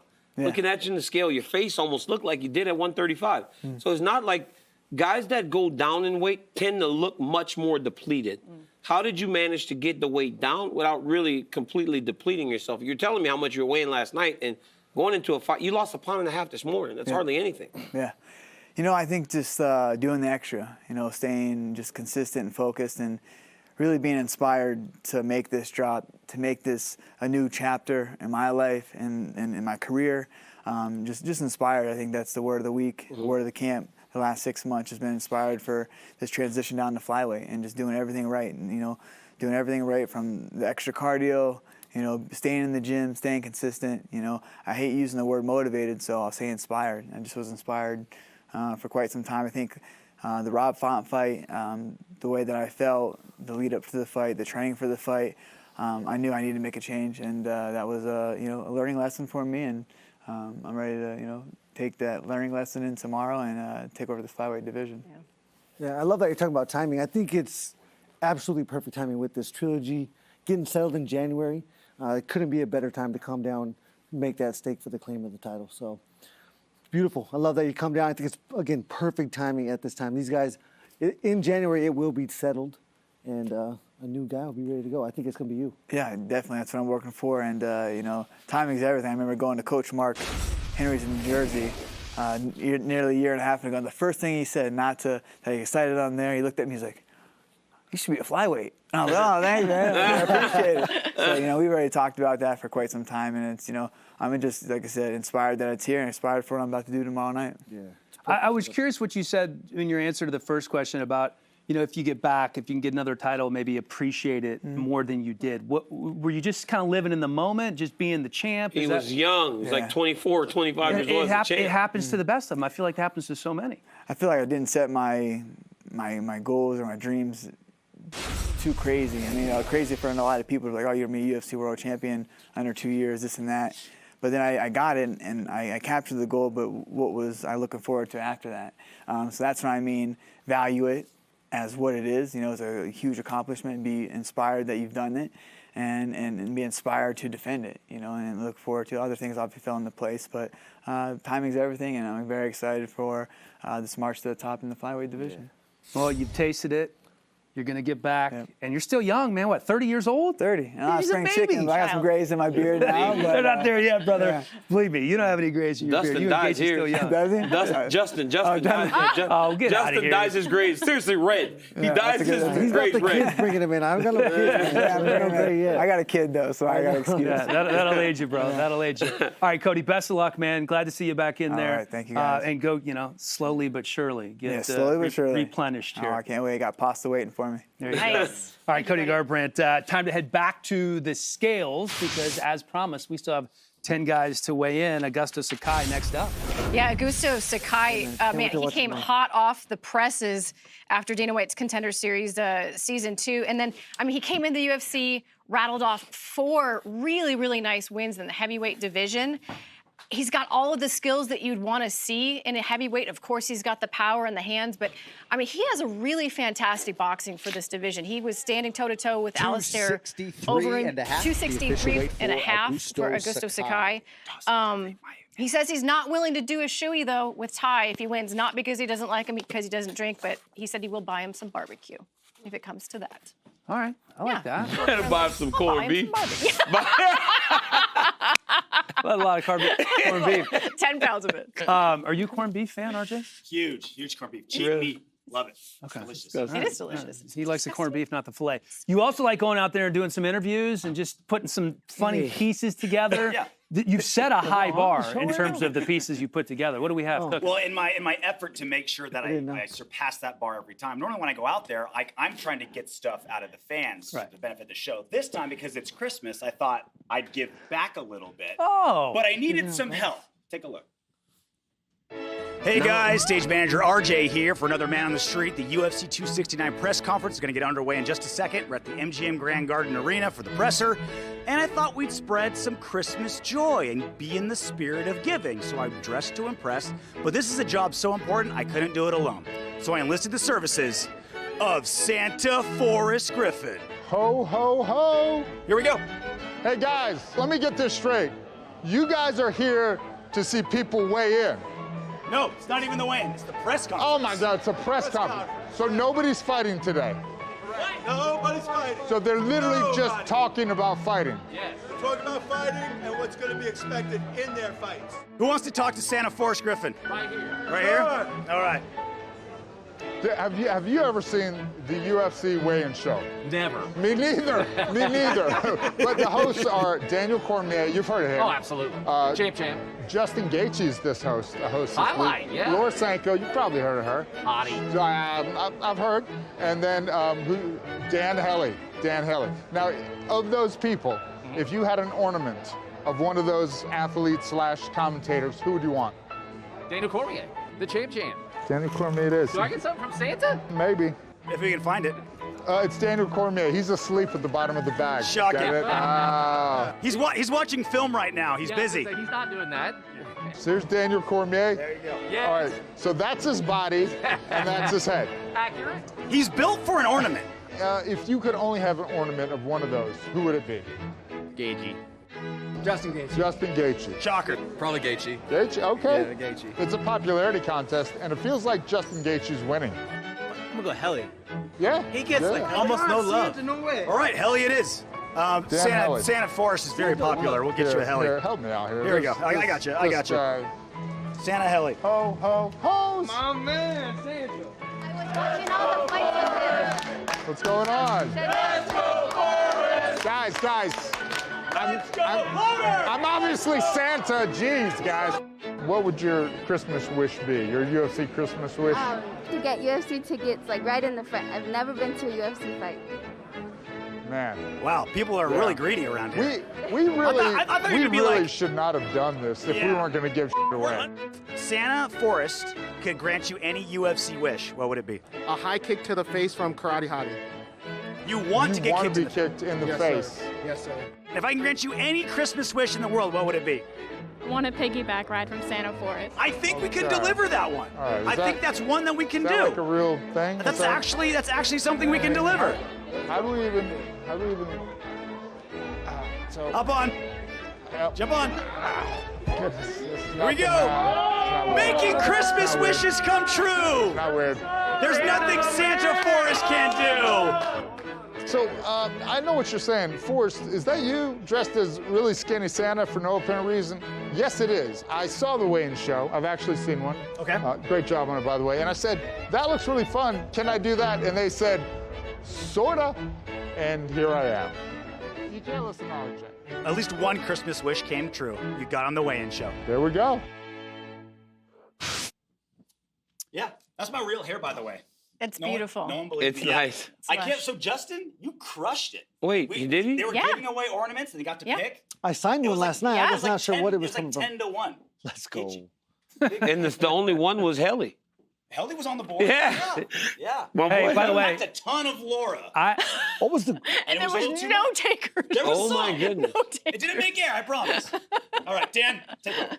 RJ with the wig, just so you know, it kind of messes me up. I'm not a fan of RJ with the wig. I like him with his real hair. All right, this is our first game of the weigh-in show. Let's do it. Gaethje, what are you doing over there? I'm just You ready? readjusting. You I gotta readjusting? get closer to my buzzer. Okay, here's the deal. You guys all have a buzzer. As you know, the pay-per-views in December are always stacked. One of the best pay-per-views of the year.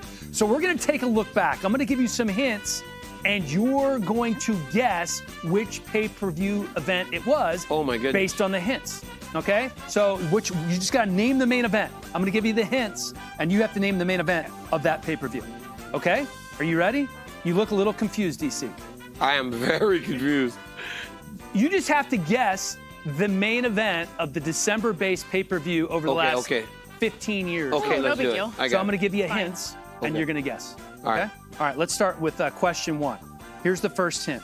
The main event ended in a draw. It took place at the UFC Apex, which tells you that it was in 2020. Charles Oliveira defeated Tony Ferguson that night. Sanko. Is it Figueiredo Moreno? Yes! Oh, my goodness. UFC 256. Wait, All right. so we only got to say the name, or do we have to say the pay-per-view number? You don't need to know the number. Oh, you can do either one. Okay, I'm okay. hearing now. All right, okay? perfect. All right, perfect. Number or main event. Because you know all the numbers. Sanko's up 1-0. Number 2. Petr Yan knocked out Uriah Faber on this night. Volkanovski Holloway was the co-main. Amanda Nunes defeated Jermaine Durandamy. Sanko. Usman Covington? Yes, indeed. UFC 245, 2019. All right, here we go. Why do you have that look on your face? Don't be sad. He's so upset right now. sad. All right, Sanko up 2-0. Can we please get a picture of Gaethje? He's like not even trying. Yeah, he is. Here he goes. Okay, question 3. The main event took place at T-Mobile Arena after Christmas. Dominic Cruz beaten by Cody Garbrandt. Both are going to fight tomorrow night, by the way. First title defense for someone defending once again on tomorrow's UFC 269 card. It was a Pioneer's final MMA fight. Amanda Nunes is fighting. Ronda Rousey. Nunes Rousey. Yes. No! UFC 207, December 30th, 2016. Wow. Well done, DC. You're on the board, my friend. I'm on the board, baby. Question 4. This one took place at the MGM Grand Arena. It was a rebooking from earlier in the year. Luke Rockhold dethroned Chris Weidman. That was when Conor McGregor fought Jose Aldo. You are correct. Let's UFC go, 194. Here we go. Boom, boom, boom. How Frank the Tank do that? Boom, boom, boom. Okay, question 5. Gaethje, you need to get in on this. This is, yeah, all right. Co-main event was the second meeting between Ronda Rousey and Miesha Tate. Poirier. Anderson Silva and Chris Weidman. Yeah, Weidman Silva 2, UFC 168, December 28, 2013. Oh, he's rolling now, boy. Feeding DC He's rolling now, boy. No. He's rolling now, boy. Here we go. Question number 6. DC now in the lead. Derek Brunson made his UFC debut, defeating Chris Lieben in over 3 rounds on the same night. The co-main event was a lightweight fight between Jim Miller and Joe Lauzon. Yeah. And it was the second installment of one of the best trilogies in UFC history. Lawler versus Hendricks. No. One of the best trilogies in UFC history. Okay, we're I got it. I just hit it. Laura can't guess. DC. I got Velasquez dos Santos. You got it too. 155. UFC 155 in 2012. All right, question number 7. Nate Diaz defeated Cowboy Cerrone in the co-main event. UFC debut for the winner. No, stop. I think. Okay. Go ahead. It was the UFC debut for the winner of the main event. The winner had been a champion in another Zuffa umbrella organization. Justin? Lesnar over him. You got it. UFC. Let's go, Gaethje. Back in 2011, when Gaethje was just 8. Wow. So how did he know that? Yeah. He didn't watch that. Somebody told him. Somebody told him. I was a huge. When I was in college, that's when I was the biggest MMA fan. All right, question number 8. It was the third fight between Rampage and Vanderlei Silva. Happened the same night. Let's see. One fought at 3 different weight classes before retiring in 2018. The main event was a title bout between 2 tough winners. Both are UFC Hall of Famers. Rashad Evans and Forrest Griffin. You got it. I cannot believe UFC I got that. 92 I cannot believe in I got 2008. that. I cannot. My knowledge is. I believe that there is no need of a There's tiebreaker. no need to do this anymore. Because DC, wow. Hey, dude, isn't it crazy? Isn't it crazy that I can know all this and people talk about me not studying? Like, how can I not be studying? Hey, I would never debate you when it comes to details. There's no way. You know a lot of details. Look at this. For sure. And Laura. Keep it. Papa's back. Yeah. It's who goes but guess who's we picking have the more no. games. But guess who's spinning the wheel? Guess who's spinning the wheel? Oh, wow. You know, Justin Gaethje. Go ahead, Justin. Let's see you spin that wheel, my friend. Hey, can I be honest, though? Were you guys impressed with my knowledge there? I could never was. be sure if you're cheating. I know. I hate those damn games. Even the truck was impressed with how well I did there. Oh, yeah, 20 anytime push-ups. We all get stuck. Wait, no, stop. You should make it No. Spin again. I don't want you to do 20 anytime push-ups. Spin again. I would go ahead and pass. take that one. No, but you don't do that, though. We already did that. RJ did it. Plus, you don't decide when you do the push-ups. Take a point. No, hit the button. Elf on a shelf pose. God, I really like the 20. No, just spin it. Because it's me telling you when to do the push-ups. It's just supposed to happen. If it happens again, then you do the push-ups. It's gonna. Sing a Christmas song, and it can't be Jingle Bell. It can't be Jingle Bell. No, right? That was Justin really good. Gaethje's got a beautiful singing voice. No, I don't. Dulcet tones. The dulcet tones tones of Justin Gaethje. I don't even know that I can remember all the words. Can you to please put a songs. Christmas album out? I actually think a lot of people. I buy don't it. believe you guys. I had an ex-girlfriend say that is the most pain I've ever been in. When Listening to you sing? Yeah. I'm Right, I was like, that is... Glad you jumped her. Exactly. I was like, even then, I'm just trying to enjoy myself. Like, I was in a car. She needed to go. I You should be able to sing in the car, in the shower. I mean, come on, man. All right, Matt Schnell weighing in here, DC. You know, he used to hashtag danger things all the time. Now he hashtags daddy things because, you know, Matt Schnell had a baby. But I think for Matt Schnell, this is one of those moments where he is on the undercard of a fight. 126, the official weight 126 for for Matt Danger Schnell. This is one of those fights where he can be motivated by the main event, right? Because he's a guy that has been up and down. He has gotten really close and not gotten through. But if you watch the two guys in the main event, you can take something from them as you continue on your journey, Matt Schnell. Absolutely. We've got Santiago Ponzinibia weighing in now. And, man, this guy he is a fantastic striker. Heavy hands, high volume. Let's hear the weight here real quick here. Whenever I lay out, it's when the official takes forever to read the weight here. 169 and a half for Santiago Ponzinibia. But, man, that last fight against Miguel Baeza was a banger. He is also a fantastic color commentator. He is very good. I am fluent in Spanish, so I'm not fluent in Spanish, but I assume he's really good. Honestly, you could literally just say whatever you want. I promise. Like I said, I throw a 95-mile-an-hour fastball the other day, and people take it as fact. So just say it. You're fluent in Spanish. I'm Okay. fluent in Spanish, and his commentary is incredible because I listen to it in Spanish and I understand everything he says. And it's yes, Laura, he is the you're DC you're so of the well-rounded. Spanish broadcast. You're so well-rounded. Thank you. Hallie and Pie with DC. I mean, you know, his fight against Kyler Phillips, you know, it was one of those fights that he had to rely on his grittiness to get him through that. But I think it lends itself to the fight this weekend because when he was fighting Kyler throws a lot of spinning, tricky things, and he can't overwhelm you. Official weight 135 and a half. 135 and a half for Howlin' Paiva. I think it lends itself to the O'Malley fight because O'Malley will throw a lot of those really diverse attacks at him, but he has seen that. He also has to really understand that he is in a very, very unique position in the highest profile moment of his career. As the guy that was ranked when the fight was announced, he is supposed to win. You know, I know the odds won't say that, but when you're the higher ranked guy, you're supposed to win. So Highland Paiva gets the job done. Big moment for him. It would be a big moment, and it would be upsetting the apple cart. Yeah. Oh, yeah. Even Tip of the though hat. You can't use the he's same the one formerly two ranked times guy. in one show. No, he used it. Now I'm using it. Okay, fair. Oh, man, you're just mean now, huh? Who let the Grinch You in know here? what? Speaking of the Grinch, let's get a little Christmas spirit with Megan O'Leary. Well, 'tis the season, as they say, the time-honored tradition of gathering around the tree to see what Santa Claus left for you and yours. And maybe you just give a quick glance around the room to see who has the most. In the UFC, presents come by way of $50,000 checks, the coveted Performance Awards, of which the two men in our main event have a combined 29. So here's jolly old St. Nick's list of the most in UFC history. Dashing in with 12, one half of our main event, Dustin the Diamond Poirier. Still going Jersey strong with a baker's dozen and counting, Jim Miller. One of the GOATs, Anderson Silva, completed his UFC tenure with 14. In with 15 is Nate Diaz, who is always looking to add to his impressive collection. And how about East Bridgewater Mass's Joe Lozon? He's locked up with Diaz.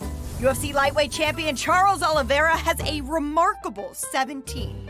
And tonight, he could tie the number they all covet, Cowboy Cerrone's unmatched 18. Kris Kringle, make some room in your sleigh. You've got a lot of extra cash to carry.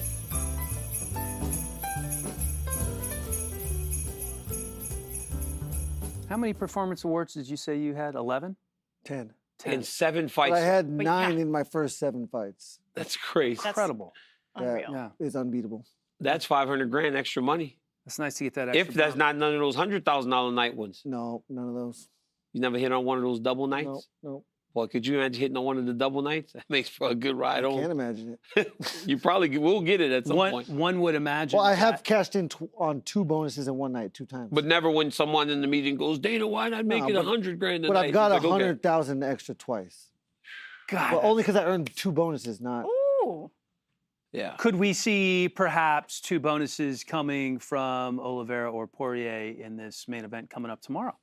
I think so. I think, again, with the confidence, I think Oliveira will not quit. With what he has, the pressure he has of representing Brazil, he's not going to quit. And takes 2 to tango, and I think both of those guys, if they need to, will sign up and get. And then, you have to face adversity.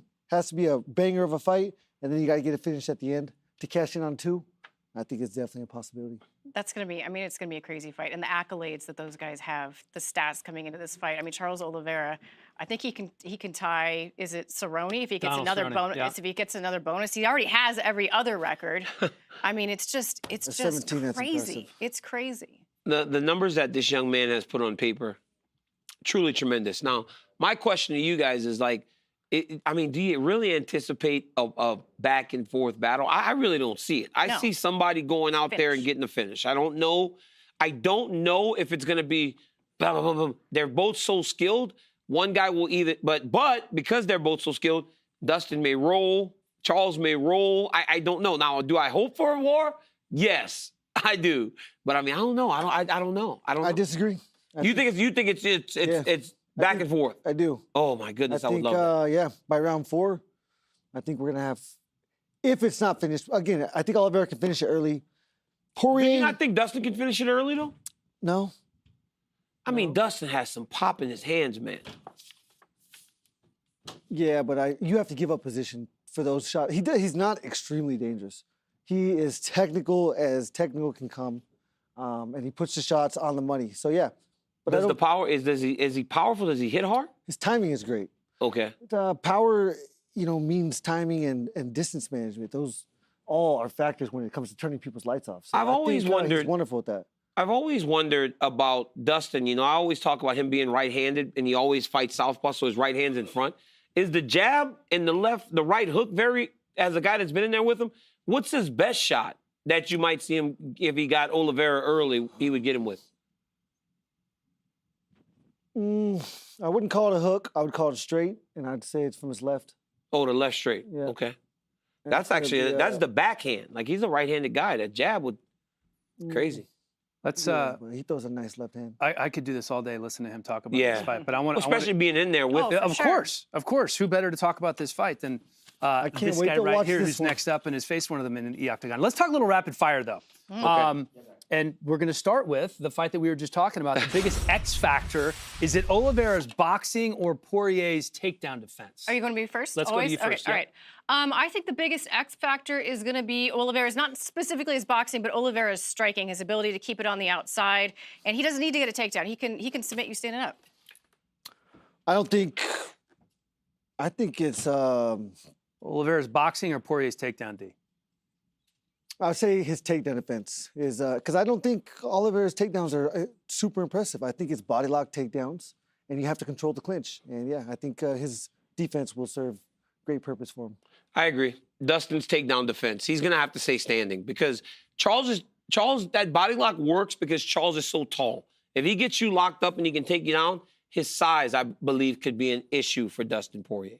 Buy or sell? A win for Poirier cements his legacy as a UFC Hall of Famer. Oh, I buy that and twice on Tuesday, for sure. I think that he's close to being Hall of Fame status anyway. I have a much longer answer, and I can already feel the heat coming from DC. Because this is rapid fire, Laura. So yes, I buy it. KG. I'm in. Yep. I sell it. Yep. He's already a Hall of Famer, if you ask me. I think those 2 wins over McGregor is what puts him into the Hall of Fame. Also, he was an interim champion, so. Over, under 3 takedown attempts for Oliveira. Under. I think the fight's going to be short, and I think that he doesn't necessarily need to try to wrestle because in the clinch he can find the subs that he might want. Or if he takes him down, it's not going to be like a true double leg or something like that. Okay. I say under because I don't think he'll find success early. I'm going to say over because we're just saying attempts. Right? Not successful takedowns. Sure. I think that he's going to try to take him down more than 3 times because I don't think it's going to be a 1-round fight. I think he'll attempt takedowns even from the very start of the fight. He needs to. Buy or sell, Juliana Pena's wrestling is going to present problems for Amanda. I'm going to sell that because I think that Amanda Nunes' ground game is fantastic. She's a black belt. We just don't see it much because she's got these hammers that no one gets past. So I think it's good. I just don't think it's going to be a problem for Amanda. What was it? Wrestling from Juliana I Pena know is what going it to be a was, but I problem need for to be Amanda said. Nunes. Buy or sell. Buy or sell. I want to say sell because, yeah, this is an MMA fight. I don't think it's going to be on the ground much. And Amanda is so powerful. It's going to be hard to take her down. Yeah. Man, that's a hard one because I think it's her chance. It is. Right? So I want to buy it. I want to buy it because I think it's her chance. And if it's your chance, I think you've worked diligently in that area. So I'm going to buy it. I'm going to buy that it's going to give her a chance to be in there with Amanda Nunes because that is the chance. Fact or fiction, Amanda Nunes is going to hold on to her bantamweight title longer than Rose and Valentina hold on to their respective titles.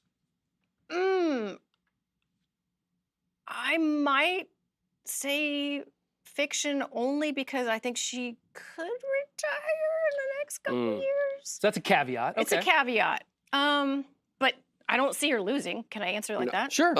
Sure. I'll give you that. What do you think? Yeah. One eventually has to lose here. I'm pretty biased here. I want to go with Rose, but Valentina is probably the one I would pick that would be around the longest. I think she's the youngest, and yeah, I think again with the caveat that she might retire soon. And honestly, there's not a lot left for her to fight. Right. Nothing. I'm going to say, wait, so it's fact or fiction that Amanda will keep the belt longer than those two? Yes. I believe that if so. Wait, I don't know how to answer this. So See, that's the problem. wait, so fact or fiction? What? Tell me again. That Amanda's going to hold on to her bantamweight title longer than Rose and Valentina will hold on to their respective titles. That she'll hold it longer than than those other two. I think that the only one that could potentially, the weight for Rose is much tougher than the other two. I think that I don't think Valentina's ever gonna lose. I don't think either one of them are gonna. I mean, I can't really pick the fight. So you're gonna go fiction. Yeah, whatever. Okay. I will interpret. Rapid fire. Yeah, why do we have butters? I'm putting the buzzer because I almost picked the fight somehow. I don't know what's going on here. I think we're all going to be in agreement on this one. Buy or sell, Cody Garbrandt reinventing himself as a flyweight is a good move. I buy it. I absolutely buy it. He needed a fresh start. I thought he looked pretty good on the scales. I thought he looked pretty good sitting here considering, how drawn out you can be making that weight class. He's got the power. I think it's going to be a good move for him. Said since the sophomore year of high school was the last time. Yeah, I buy it for sure. I mean, it's perfect timing. Can't say it enough. Yeah. Man, honestly, I'm gonna sell.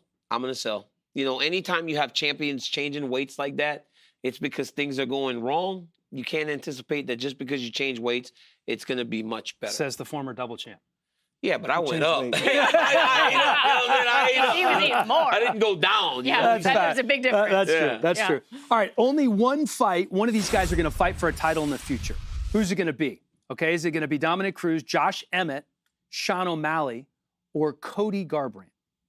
Only one's going to fight for a title in the future, Sanko. I think it's going to be Dominic Cruz. I think he can, if he can stay healthy, I think he's going to get there again. I really do. You say fight for a title or win a title? Fight for a title. I'll say Cody Garbrandt. Okay. Yeah, I actually agree because I don't think Cody has to work long to get to a title That's fight. a good point. He looks good tomorrow. I mean, he could be in top five flyweight. Well, he may right? jump.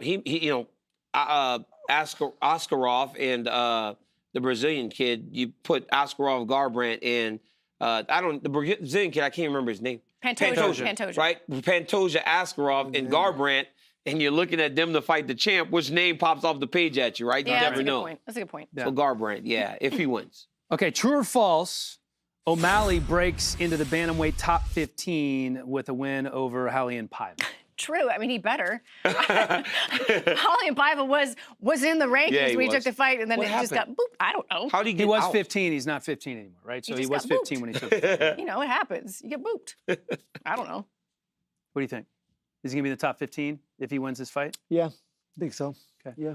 I believe he's going to be in the top 15. Yeah, he wins this when he goes into the top 15. Yeah. Honestly, he could have been in the top 15 already. I just don't. Yeah. The quality win he needs. And he lost, right? Like, let's not be crazy. He lost to freaking Cheeto. When he got a top 10 Not guy, in his mind, he didn't But lose. when he got a top 15 guy, he lost. Right. Right? That's just the reality situation. Right. All right, how many shoeys for Tai Tuivasa if he wins man. Saturday? Total? Yeah, Or total on shoeies. camera? No, let's say total shoeies. Like from the time he leaves T-Mobile till the time he gets Oh back. my gosh, have you hung out with Ty? Yeah, No, I'd I like have you to not. go I'm hang not out sure with I Tai can I count was Tuivasa. just that going to say high. one. Is there No, multiple you're shoeies that are going to crazy. happen? Oh, a minimum of 11. 11 shoeies? 11. He was Yeah. he fought in Abu Dhabi with me. He won. And if you were not there to drink beer, you better get the hell out of his way. Yeah, dude, he That's is all I'm a. saying. I was like, hey. Dude, he is a freaking He's a avalanche fucking coming savage, yeah. downhill when it's time to Yeah. party. Let me tell you one thing. Yeah, UFC Tai security. Tuivasa's out of his mind, so it'll be a lot gonna of say, shoeies. I'm gonna Double-digit shoeies. 26. Yes, 26. Tai Tuivasa and the Nelk boys will go crazy together. They love Tai because Ty's the only person on the UFC can drink with roster that them. can hang with those guys. Yeah. That's unbelievable. All right, who would you rather do a shoe? All right, would you rather do a shoey out of your own shoe with no socks worn or someone else's shoe who was wearing socks? Well, I did a shoey with What? Justin Taffa out of who's the wrestling coach at Tiger? Frank Hickman's shoe that he took off his own foot. Disgusting. So I mean, no. Yeah. I'm game. I'm not That's disgusting. gross. You just call me disgusting. No, the that's act gross. is disgusting. No, that act you know is that a real disgusting. shoe, you're The supposed to act. spit in it? No, Tai spits in it. We see it every single time. He spits in the beer. He spits his own spit. Into No, the beer. everybody who's doing it is supposed to. I mean, a real shoey, everyone spits in the That same is shoe. That's disgusting. Nope, And can't then do you- it. Or it, Absolutely chew not. it. I would punch myself in the face. So I've gone like, you never go full shoey. I did a shoey once But- at Fox. I did a shoey once at Fox, and I made him buy brand new shoes. I did it. I'll do it, but I want some brand new shoes from Walls. Can I get some They were street like the cred? big. This man needs a brand. You needed a new shoe. I Brand took new shoe. Frank Hickman's That is Wrestling disgusting. shoe off of his foot. That's you want me to grow? Like a Wait till we man. get off camera. I'll gross you out Like a in terms of man. what wrestling feet look like. Yeah. I mean, Well, that's a whole different level They were of his growth. fight kit. They were his fight kit shoes. So they were only like. They 3 were days brand old. new. They were like 3 days old. But those wrestling feet from a lifetime of wrestling, Laura, Yeah, you don't should wanna- probably go see. Put that I take anywhere my around job your mouth. seriously. You have to be in a Nowhere around certain- your mouth. No. What? So that should be nowhere around your mouth. I agree. You have to be in a certain state of mind to do a shoey. You know, She's somebody out of her mind. I could picture doing multiple shoes is Sean O'Malley. And I remember when he kind of broke onto the scene, right? It was the first year of Contender Series. Yeah. Snoop Dogg was doing the show. It was wild. Sean Smoke with Snoop Dogg. Everything just went up like Yeah. that. And, you know, overnight, he became an instant star, really before he had even fought in the UFC. Yeah, you look at him back then, and he's skinny. He's got fewer tattoos. He doesn't have the colored hair. You know, he looked like Screech. And I remember when he walked out, I was like, there's no way this kid has the power that everybody's kind of billing him as having. And holy moly, did he light that place on fire. And you can't just have an it factor to become a star that he's at. You have to be able to back it up. Gotta be able to fight. And I know people are like, oh, he's not durable and whatever. We can have that conversation. That guy has power, power, and he's slick. He can stay on the outside. I mean, Sean O'Malley especially, love him or hate him, Sean O'Malley is very special. I'm always curious about other fighters' impressions of guys who are so extra, for lack of a better word, Sure. like Sean O'Malley. Say a guy like you who's just not like that. You just let your performance do your talking. What's your impression of him? Yeah, I love it. Yeah, I think he has the skills, but if you have more than just the skills, which is going to be the personality. I mean, he has 1.9 million followers on Instagram. That's more than I got. And he, you know, he's fought one top 15 fight. So it's special. I mean, it's an X factor. It's something special. And it's really, it's great for this company. Great for the bantamweight division. And personally, I love it. I love to see, you know, Conor Official McGregor, weight you know, all these guys 135 and a that half can for make Sugar money Sean with O'Malley. the entertainment side of it. I love it. And honestly, he's genuinely a really nice guy. I mean, like you talk to Sean, he's down to earth as it comes. I mean, he's got all those followers. He kind of has this persona on Instagram, whatever. I saw him yesterday, and he's like, Laura, it's so good to see you. He's hanging out by the fire at the hotel. Like, he's a very nice, normal guy. So it's not like the persona has like ruined him as a person. It hasn't overtaken him. No, He hasn't started to live the gimmick. No. I spoke to Sean O'Malley on Thursday, and just some of his answers were so well thought, or Wednesday, so well thought through. He understands where he is in his career, but it all kind of fell into place for him. Very rarely does it work so perfectly, from Snoop Dogg putting you over right away to being friends with the kids that the Nelk boys that Dana bring all the time to the fights that he puts on. You know, for my detail show, ESPN requested Sean O'Malley. right? There's Kamaru Usman, Justin Gaethje, Michael Chandler, Rose Namajunas, Amanda Nunes, Conor McGregor, all the biggest names in the sport. And then there's an episode of Sean O'Malley. Because ultimately, for as fun as he is, for as much as you want to see him, he has the skills to back it up. And that was broken down in that fight against Moutinho. The dude is slick, man. Dude can really fight. And he kind of has it. The main card is absolutely stacked. And I was talking about Ponzinibia O'Neal being kind of a pick-em earlier. Santiago Ponzinibia is now a -130 favorite in that fight. How do you look at that one stacking up to top 15 welterweights? You know, watching Ponzinibia in his second fight after coming back from being away for so long showed you, remember who he was, right? Because when the leech got him, it had been a while, right? So Ponzinibia, you got to get back into the flow of things. Watching him against Jeff Neal, I believe that the matchup is closer than you even saying he's a -135 favorite, because we're basing what we saw in Jeff Neal not only on the issues he's had outside of the octagon, but also the fight with Wonder Boy, who makes everybody look confused. Yep. People get in front of Wonder Boy, they say, I've got him figured out. I've had this guy in my training camp. I know what I got to do. And then you take pictures of him because he's so awkward and different. Yeah. And that's what happened to Jeff Neal. Jeff Neal started watching Wonder Boy Thompson fell behind, got beat up. But I think the Ponzinibia fight is much closer because that dude, Neal, is a very talented striker, as is Santiago. If you were to only watch the Wonder Boy fight, you'd think that Jeff Neal was a counter striker that had a hard time pulling the trigger. Can't and that's see. not him at all. No, but it's not him at people all. just get like in front of Steven. It's like he is so tricky and he sets so many traps that they just cannot pull the trigger. I agree. There's another fight that I wanted to dig into a little bit. Josh Emmett back now, and he's a favorite over Dan 50K Ige, a -210 favorite in this one, and you're pretty familiar with Emmett. Listen, this fight is going to be fantastic, and for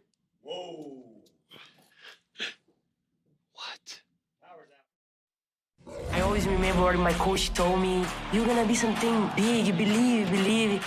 Now, all my dreams come true. She is the best women's fighter of all time and getting better with every single fight. She's at Brady status now, trying to set that bar so high. I'm gonna keep this belt forever. When Amanda hits these girls, their eyes go wide. They're like, oh my goodness. Oh! She got stunned. Oh, she's in trouble. She looks so afraid. Well, you should be. Amanda's just a monster. She's so far beyond all the other women. Megan's gonna tap. Or she's gonna go to sleep. There's the tap! Oh my Amanda Nunes! Wow. With a quick title defense tonight. Who's gonna rise to challenge this woman?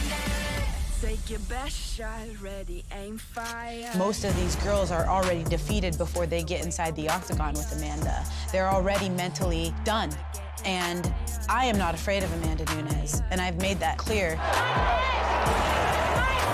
You know, Juliana Pena is a savage. She has got a definite mean streak. She's just playing the drums on her face right now. This is nasty. Stylistically, I am the worst matchup for Amanda. Pena turning it on here. My strength will be in the later rounds, whereas in the later rounds, she'll be gassing. Juliana Pena on your back is like a pit bull on your neck. If you give her the opportunity, she will cinch it up. I'm gonna drag this fight into deep waters. I'm gonna get her tired, and I'm going to use that to my advantage in order to finally get the submission and get the kill on the ground. Oh, that's getting tight. Ooh! Oh, it's in. There's a tap! Juliana Pena submits Sarah McMahon! Huge win for Pena on Fight Island! I'm coming off of fighting 3 former world champions, and I just beat the best wrestler in the division. I want to fight Amanda. It's time for her to quit ducking. That's my fight. Honestly, I think she's delusional. She's crazy. She thinks she's good in wrestling. She thinks she's good at grappling. But she have a lot of holes in her game. So I just need one mistake from her. And I know she's gonna do because she's reckless. So Juliana make the noise, calling me out. I love that because those kind of fights, those kind of girls bring the best of me. Dana White giving me this opportunity, and he know I'll be able to do this. Let's see that. I will.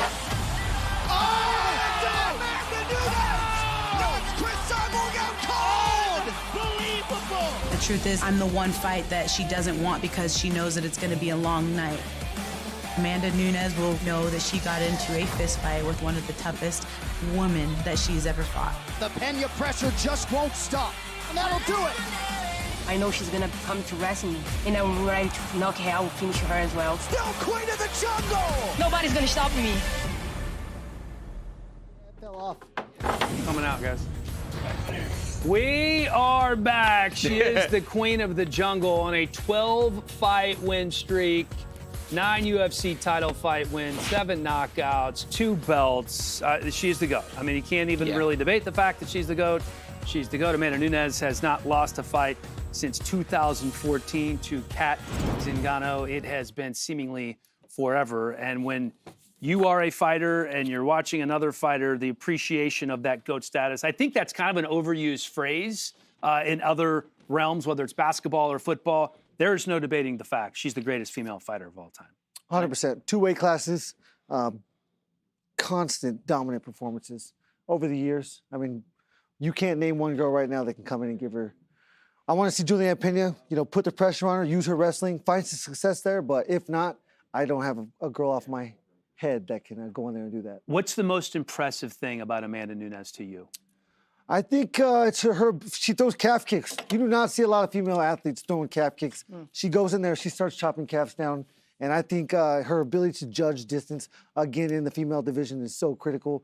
And she possesses the power to take advantage of all those assets that she possesses. Like I said earlier, it's not just that she wins and she keeps winning. It's how she wins. It's how devastating she is. That knockout of Chris Cyborg sent her into a completely different stratosphere in my mind in terms of what she was capable of doing when she can land the shots that she wants to land, because it's not just about her shot selection and her ability to wade into the fire. She has a density to her punches that you just don't see from many women, regardless of the weight class. And she's in the 2 top ones, the 2 heaviest ones, I should say. She is powerful, she's tenacious. And we don't talk enough about this ground game. I mean, she's a black belt in Brazilian Jiu-Jitsu. She's got great wrestling, the head kicks.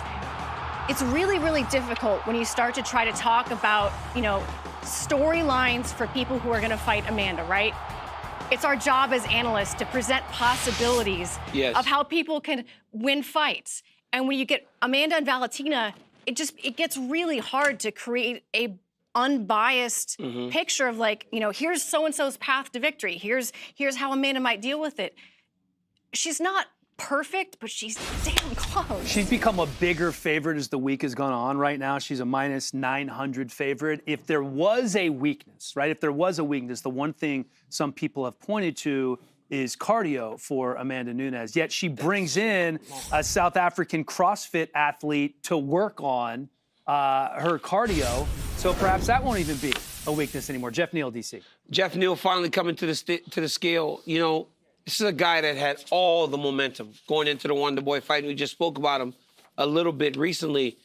Tremendous boxer, tremendous kickboxer. 170.5. 170.5 for Jeff Neal from a fantastic training camp down in Texas. Look, this is a massive moment for Jeff Neal because in these losses you have to learn. And when you're riding a wave like he was riding into that fight with Wonder Boy, and you get put back in the way that he did, it makes you question a lot of things. What you have to do is stay true to who you are and true to what got you to the dance. And then the next time you get an opportunity, you have to be better prepared for it. So I hope there weren't wholesale changes based on that performance, because everything Jeff Neal has already is truly special. He's beaten some good guys, man. Bilal Muhammad, Nico Price, Mike Perry in the news for some off-the-field incidents recently. Back to the Amanda Nunes conversation. Is that a fair? Listen, it's like trying to pick apart Michael Jordan, right? Like, what are you going to say? Well, he liked to gamble and he was mean to teammates in practice, but he was trying to motivate them, right? But the cardio thing, is that a real thing? Is that something that Pena could take advantage of? I think that is what Juliana's building her confidence on, is that cardio. But again, it's something that happened in 2014. We have now seen her go 5 rounds with Valentina. We've seen her go 5 rounds with Jermaine Durandamy. We have seen her go 5 rounds with Felicia Spencer. We have seen her go 5 rounds. What we haven't seen her do is go 5 rounds with someone that is just pushing a super high. Look, Kat Zingano essentially survived. She got beat to crap early, And then she survived, and by the end of the third round, Amanda was so exhausted that she won the fight. And same thing with Felicia.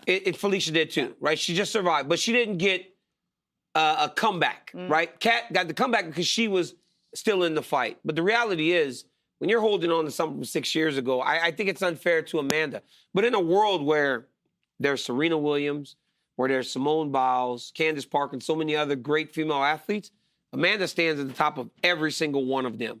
She is the most dominant female athlete we have ever seen because no one has done what Amanda Nunes has done inside that octagon. And we have had some tremendous women lead their sports to heights that we have never seen before. But there is only one Amanda Nunes, and we get to see her perform tomorrow night against Juliana Pena. So many good fighters on this card, several yet to weigh in for an update. We take a look here at who hasn't weighed in yet. Some big names. Our buddy Dominic Cruz, Alex Perez, Derek Minner, and Cachoeira have yet to weigh in. So 4 to go. We'll keep you updated on that. But first, I heard that you guys played a little golf yesterday with Howard, which had me fired up. Here's John Anik. All right, a lot of star power at Topgolf in Las Vegas today. Sanko, Gaethje, Cormier. Justin Gaethje is not a scratch golfer, but he is the best golfer among us. Is it true that before you've never swung? Not a single time other than on the show. So this should be a plus. All right, so Sanko's the 4th seed, Gaethje's the number 1 seed, so it's going to be me and DC against these two. I think Let's go, baby. Let's go. We got it. We got it. Randall, can I have my clubs? Randall, Randall, can I have my clubs? I'll be using these today. Yeah. Come on. Custom Sticks, the only man to ever bring a caddy to Topgolf in this company. We'll see how it goes. I'm pretty confident. Let's go. What's my day off? Game time.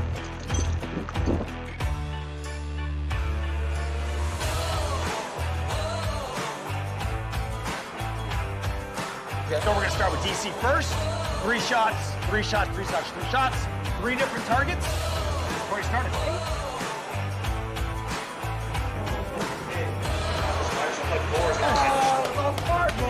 Oh, 0 points, boys. Next up, representing Missouri. Kansas City. Kansas City, Missouri. Civic. Look at that. Look at that. Good. Might be too much.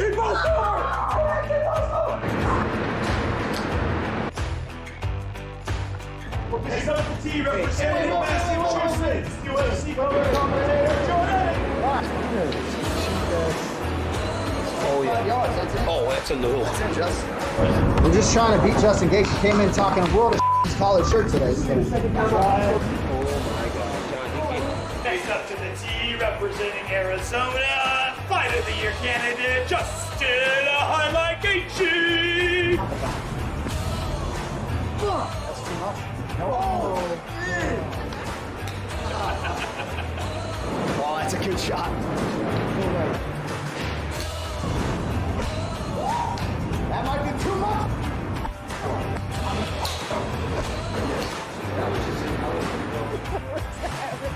I woke up at 3 o'clock in the morning to get here for this. Oh, yeah. Daniel bank shot Cormier. In the bank shot. Hey, how many points they can play? A lot. Can you give me a point? A lot. Can you give me a point, Sean? Oh my gosh. RJ didn't give me a point. I didn't give me RJ didn't give me a point. I watched my ball. There. Okay, I'll take that. I'll take that. 258. 41. 258. 258. Yeah, 258 us. Let's go, baby. Let's go, baby. Let's go. 258. Let's go. By 19 points. One individual So literally almost just beat these two men. Shut up. Really like shipping. Yeah, it really was. You know, John Anik back with us now, and I'm sorry that they put you with DC. No. Thank you, actually, Dan. we were happy to be together. Yeah. So you will never drive a wedge between us. No, you can get out of here. As much right? as Cruz come he on. tries to, As right? much as don't be Dominic Cruz. Believe me, I've played with all you guys except Anik. I'm sure he carried you the vast majority of the way. It was. I got us off to a good start. Yeah. Okay. I am such a non-factor in this conversation that you didn't even recognize the fact that you've never played golf with me because I literally don't even enter into this equation. Justin Gaethje carried my dead, rotting carcass on his shoulders and almost. So John, here's the beauty in this, right? What do you got? And look, I'm telling you, the ratings have really skyrocketed since you've been on twice. right, I'm just right. saying, you know. Right. And listen, they got to spin the wheel. We get to choose. We did win, Yeah, right? we won, right? So they got to spin the wheel. So We've John, already done the wheel. spin the wheel for their punishment. All right, I'm going to spin this for Gaethje and Sank. Let's bet. I'll bet doing you it the $20 it lands on 20 anytime push-ups. Yeah, great. You got to give a wanna little take that extra bet? juice. Yeah, I'll take the bet. Yeah, He the wheel- loves to bet, the bro. wheel- The wheel is built weird. Good odds. Spin the shit out of it, Gaethje though. did win the long drive competition, not Thank you, pictured, by and the he way. still took my money. Oh, I'll go with 20. Oh, can we not sing It again? has to go. Wait, it didn't make one full rotation. Mute their mic for 5 great. minutes. I mean, can I just hold this and reserve that for tomorrow night? Oh, wait, dude, you're doing. it's you're me. doing. You see what you're doing, John? Good You're job. acting like this guy now. Way to go, Anik. This is crazy. So, John, can we, as a group, can decide who we're gonna mute? Are we muting Seiko? Or are we muting this guy right here? Hey, Anik. He's volunteering. volunteering. It's so funny. He's volunteering. For you to weigh in. Please. Mute me. Yes, you need to run. Please. Yes. All right, Hey, go. thank you, Anik. Gaethje, 5 minutes. He is wearing many hats today as he has to run off to the weigh-in. Priscilla, Wait, Cash- Make him mime. Wait. Justin, say something. No, you can talk. Laurel, can you hear Justin? Because I want to make sure that his stuff's All right, next muted. athlete I'll to the talk to my scale teammate. in the I'll talk to UFC my women's teammate. flyweight Can division. you hear? I'm coming to Priscilla Twitter right now Cachoeira. to find out if you can hear Justin Gaethje. Can we let Priscilla Cachoeira weigh in, please? Will you let me give this woman her moment? Please do. DC? Listen, after a somewhat rocky start to her UFC career, she's really, really come on in her last couple of fights. She's got 2 knockouts in a row. One of them was this insane 40-second knockout of Shayna Dobson. She got a TKO win over Gita Mazzani last time out, and she's got some very, very heavy hands for that. 129 for Priscilla Cachoeira, 3 pounds She's got some heavy hands for that women's flyweight division. So we have 3 to go now, right? Still, Dominic Cruz is one of the 3. Wait, what is going on? What is he doing talking? His microphone's supposed to be muted. Well, he doesn't This- talk. this It is just good. nothing happens. If people can read lips, then they're set. Okay, This is so their people, chance. so he's being very he's being disruptive. I'm just saying, I almost think it's rude to have our guest's mic muted. I completely don't agree. He's hosting the show. What's that? I can't hear it. Hold on your windshield. Do you know American Sign Language? You know what's crazy? He's still talking and nobody can hear him. Like, oh, he's doing sign language now. He's like, flip me off, this guy. Just start to mime. Be in a box. All right, so we're still waiting for Dominic Cruz to weigh in. Hopefully he joins us here on set. I know he was on the list, and he is here, walking to the scale right now. He looked fuller this week. When we sat down to argue for 10 minutes, Dom just looked a little fuller than he normally does, and probably why he's a little bit later to the scale, but professional. You know, the guy's a pro, former bantamweight champion of the world. Championship aspirations. 135, the official weight for A Dominic championship Cruz. weight for the Dominator, Very Dominic nice. Cruz. He looks fantastic. But again, Justin Gaethje would like to say that he looks jacked. I'm going to speak for him. So Teammates. I would imagine that Dominic Cruz, not for 1 second, was worried because Dominic Cruz is a pro. He's a pro's pro. Was going to step on the scale at weight. He was going to be fine. He wants to be the champion again, and because he wants to be the champion again, he understands what needs to happen. He has to get a big victory tomorrow night, right, Justin? He does need that. Say it louder, please. Mic muted, 5-minute punishment. I'm helping him. Is his mic actually You muted? just send me notes. Okay. Send me notes. All right, very good. And I'll say No it for one- you. Nice. Very good. I like the best golfer is the one that ended up getting muted. How does that work out? That's a great question. Yeah. That's a great I question. lost 4. We are nearing the end of the calendar year. Yeah. Hence all the holiday Christmas decorations here. So that is time for year-end debates, right? Some All right. best fighter, best knockout, best submission. Let's start with fighter of the year. Could we unmute him for this? I think should we unmute him? Yeah, let's let let him get Gaethje in unmuted on for this one. He's done a lot of preparation for this Let's go. segment. Yeah. We should really Got a let whole him in. book full of notes. Proud of you. Yeah, Yeah, that's good.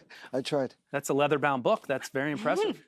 Smells All right, RJ, you want to start us? Not a tough pick. Yeah, I to think me. this is pretty easy, right? Kamaru Usman, fighter of the year, right? I mean, it was a great fight with Colby Covington. I think he was more dominant in the rematch than he was in the first fight. He was the first guy to basically truly knock out Jorge Masvidal. His other TKO was kind of whatever. As true as you can be. Yeah, and then he finished hand-to-hand. Gilbert Burns. 3-0, 3 title fights. Prove me wrong. I dare Same you. answer and everything you just said. Yeah, I don't. Ditto. Yeah.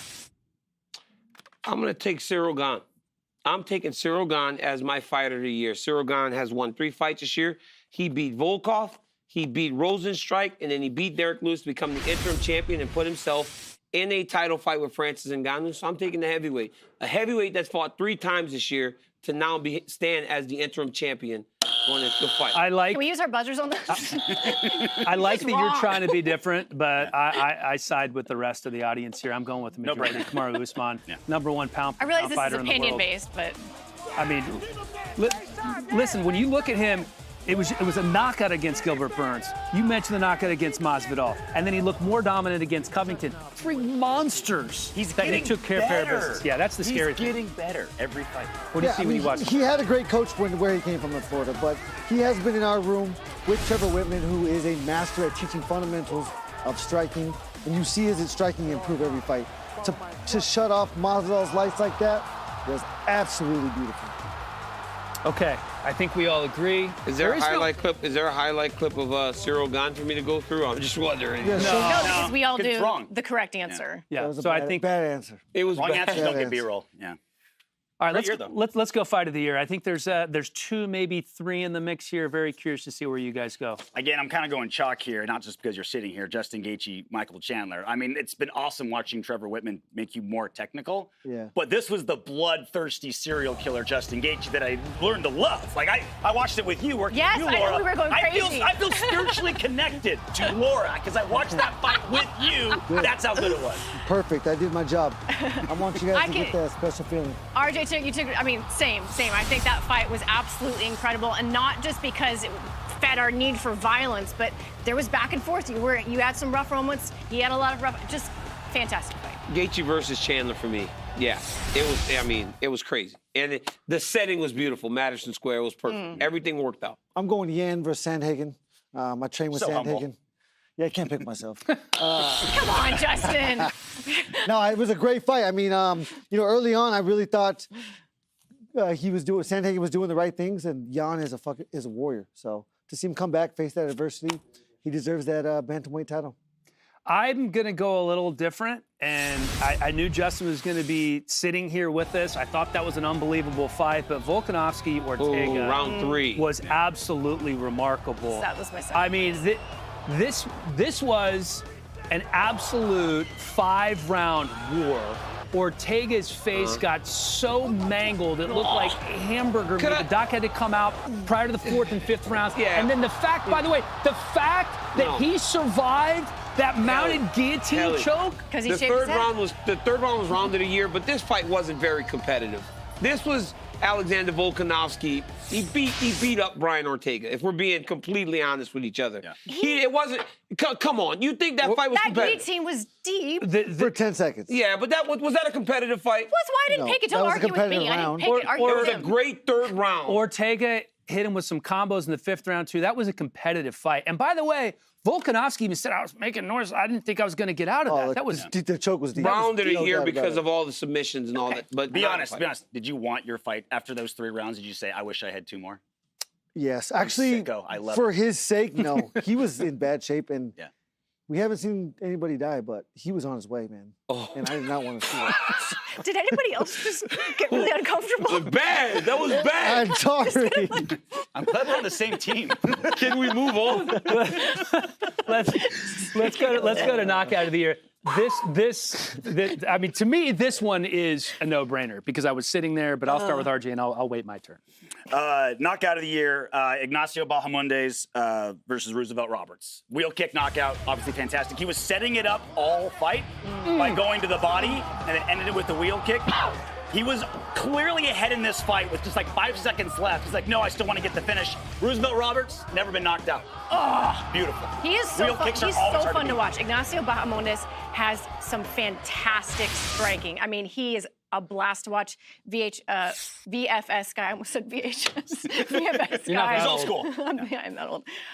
For me, it's going to be Usman knocking out Jorge Masvidal. I mean, I was there when that happened, and listen, that fight, I think we felt like Usman had the fight, but we did not know that he was going to win in that devastating a fashion. No one has ever done that to Jorge Masvidal. That knockout was as nasty as it gets. Nasty. For me, it was Rose over Wei Li. I was sitting there. It was in Jacksonville. The environment for that fight, her talking to herself beforehand, and the reaction when I'm sitting behind you and John and Joe. It was unbelievable. And I think just the emotion that Rose exuded to me made that such a special moment. That was a crazy knockout because it was so unexpected. Now for me, it's simple. Like, I don't understand how nobody's picked this.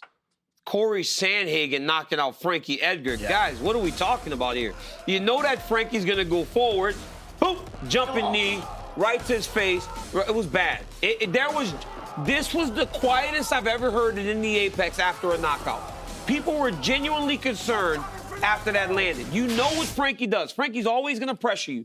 And for Sandhagen to time that jumping knee, going backwards and landed like that, nothing's going to beat that this year. You know it's a clean knockout when the guy who knocks you out pivots and gets out of the way so your body can fall and not be in the way. Yes. Like, that's how clean That's that. how He clean knew that the was. second he jumped up, it was going to be over.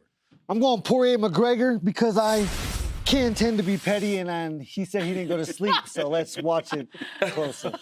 Who didn't go to sleep? McGregor said he didn't go to sleep, so I just want to put it on the screen and watch Poirier put him to sleep because that was a beautiful night. He knocked him out? Yeah, he went to sleep. Night-night. They're not putting it on the screen. I know, come They're on, leaving man. him hanging. They're leaving him hanging. That's right. We They're can gonna all show play it it in our plenty. minds. Muted your mic. We can all They're play going it to in show our it minds. More do plenty you want, tomorrow. So Listen. good to- and honestly, I like the one where he broke his leg better, but there we go. He got turned into a necklace. There's a dark side to Justin Gaethje that I didn't know it's about. like the before dark show. side is the only side to Justin Gaethje. All right. There's got to be like layers to a human being. Like, there's one. Just bloodlust. That's all. All right, we have Who's this, Perez? 2 to go. Alex Perez, Yeah, Alex Perez, he's number 4 on the rankings right now. I think, again, we've been talking about timing all night. You got the trilogy in January. This dude coming off Dana White's Contender Series back season 1, been around for a long time. I think he's again, with that spot open. Oh, needs the towel. We may need the towel. So The shame box. he's missed weight. Oh, he The missed box is coming out. This is actually breaking news. Matt Schnell had a medical issue after weighing in the back. So this fight, as of right now, is off. Oh, wow. But he is weighing in, obviously, so he can still get paid. Show It's money. Perez. You better make weight.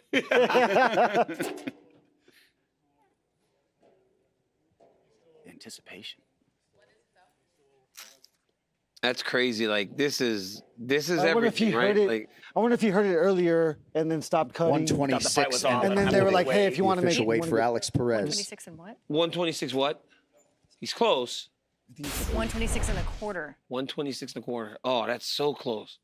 He's very close. That's only, but that bit of weight though, it's 10:57. Weigh-ins in at 11. Yeah. This bit of weight you have to actually break a sweat for, and you ain't breaking a sweat in 3 minutes, right? It's over. It's over. That's an expensive quarter. So is he going to get 80% of his right. purse? I don't know how that works. Does he get 20% of Schnell's purse for missing? I don't understand what's Schnell going to gets happen. 20%? So the commission, after Schnell weighed in, would not approve him to fight. What So happened? That was the I issue. wonder Those are what the only happened to details him in we the back. know. Blood pressure could be. a lot Drinking of too things. fast, Yeah. like drinking too fast, make you start throwing up. He was Yep. rehydrating. He was Vomiting. throwing up, and they didn't think. I've he seen was. that. That's honestly why. That's honestly why when you start your rehydration, especially when you're cutting all that weight, you started very slow. Yeah, I had an athlete tear- Everything room temperature, and then you start to run the risk of that happening back at the hotel. 100%. I mean, I had a guy tear a hole in his esophagus from chugging right after a weigh-in, a boxer. Really? So it could be anything. There's a lot of things that can go wrong. Everything that comes out of your mouth is so scary. Yeah, I can't wait to hear what comes Dude, out. I wish people would, like, next Halloween, like, just start dressing up as Justin Gaethje. Like, kids, I'm a nice guy. I only do it twice a year. Outside that, I'm Well, worried, you're not I'm worried ready about for that me here. ex-girlfriend I was gonna say, that didn't like your now. singing. Where's the ex-girlfriend that didn't like your singing? I did just get told that Perez is not going to be able to make her, not going to try and lose that quarter pound. His time is running down. So, Oh, man. that was a big opportunity for him too, man. Yeah. he's It's a going to good be a fight. quarter pound over. My mind just keeps going back to the same thing Sanko was thinking about.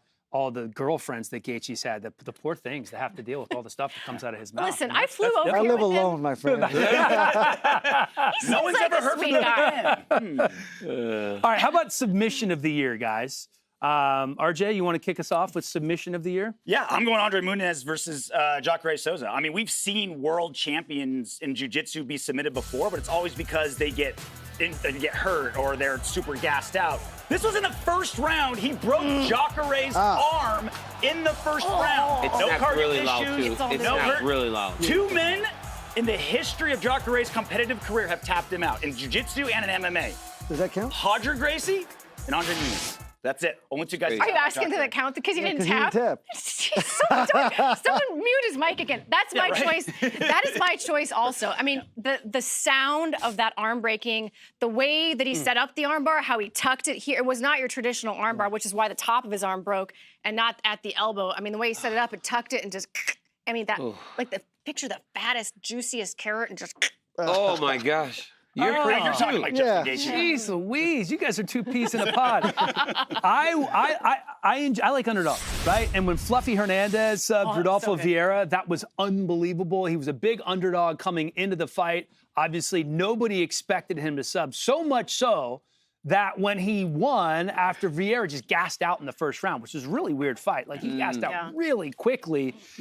He subbed him, he won, and he was a plus 3,000. Yes. Oh, shit. To win by submission. How in the world could that not be your submission of the year? I agree completely. Dude, Rodolfo Vieira. Fluffy Hernandez was essentially dragging his cold, dead corpse like Justin was carrying you on the golf course yesterday. Dude, he couldn't even stand. Fluffy Hernandez had him to where he could not even stand. And then you submit a guy that has those types of jiu-jitsu credentials based on just that. He should have won this award. I'm going Fluffy Hernandez. I remember sitting next to Rogan, and Rogan loves jiu-jitsu. So Rogan is like he just couldn't stop telling me how good Rodolfo Vieira was on the ground. And then afterwards, he's just sitting there going, this is crazy. And he's like muting his mic, yo, this is crazy. For 5 minutes after it was over, he could not get over that it just happened. It was crazy. Shock value, everything. I'm going Fluffy. Love it. I'm going Moreno when he subbed Figueiredo. Just such a great fight. I'd love to see it get finished like it did the second time after the first one was so controversial. Yeah, love to see it. He dominated him, too. His jab was on point that night. The whole, from the first fight to make that adjustment and come out that dominating in the second was very impressive. I think you guys did a nice job on the year-end awards, so much so that we're going to be bringing out gifts for everybody. RJ's going to explain to us what's going on, but I'm thinking this is some kind of gift wrapping proposition here, and I'm not going to do well. I can tell you that right now. I have tried to do this many a times to no I'm not avail. going to get cocky because the one time I thought I'd dominate in a sandwich making competition because I can't well, you talk. put butter in your peanut butter and jelly. So the boxes are for the next game. Right now, we're doing the ornament game. Okay. Okay. All right. So what's so frustrating for so many people is setting up their ornaments, and you have to put the little hooks through the little balls, and no one likes to do that. So we're gonna time you guys. First person to get 9 hooks into 9 ornaments wins. First of all, it sounds simple. Let's clear something up for DC. He needs to put them on this side, correct? The small. Correct, yeah, the little curly side. Curly side. Right? All right. For you. Here you go. You got that? There you go. Yep, let's do it. All right. Thank you. 9 balls each. 9 balls each. 4, 6, 8. All right. I don't need that many balls. How many you have? I'm not even going to say anything, Dave. I have 4. 7. Good. 1, 2, 3, 6, 5, 8, 6, 7, 8, 9. Okay. Okay. I need mine. 8. One more. I need one more. One more. Can we start calling them Thank ornaments, please? 4, 7, 8, 9. Okay. Gaethje, you good? Yep. You all need 9 hooks as well. Oh. Okay. Could I have 9 hooks? No. Where do we Not mine, Where do we put them once they're hooked? Could I have some of these hooks doesn't held, matter. please? Oh yeah, buddy.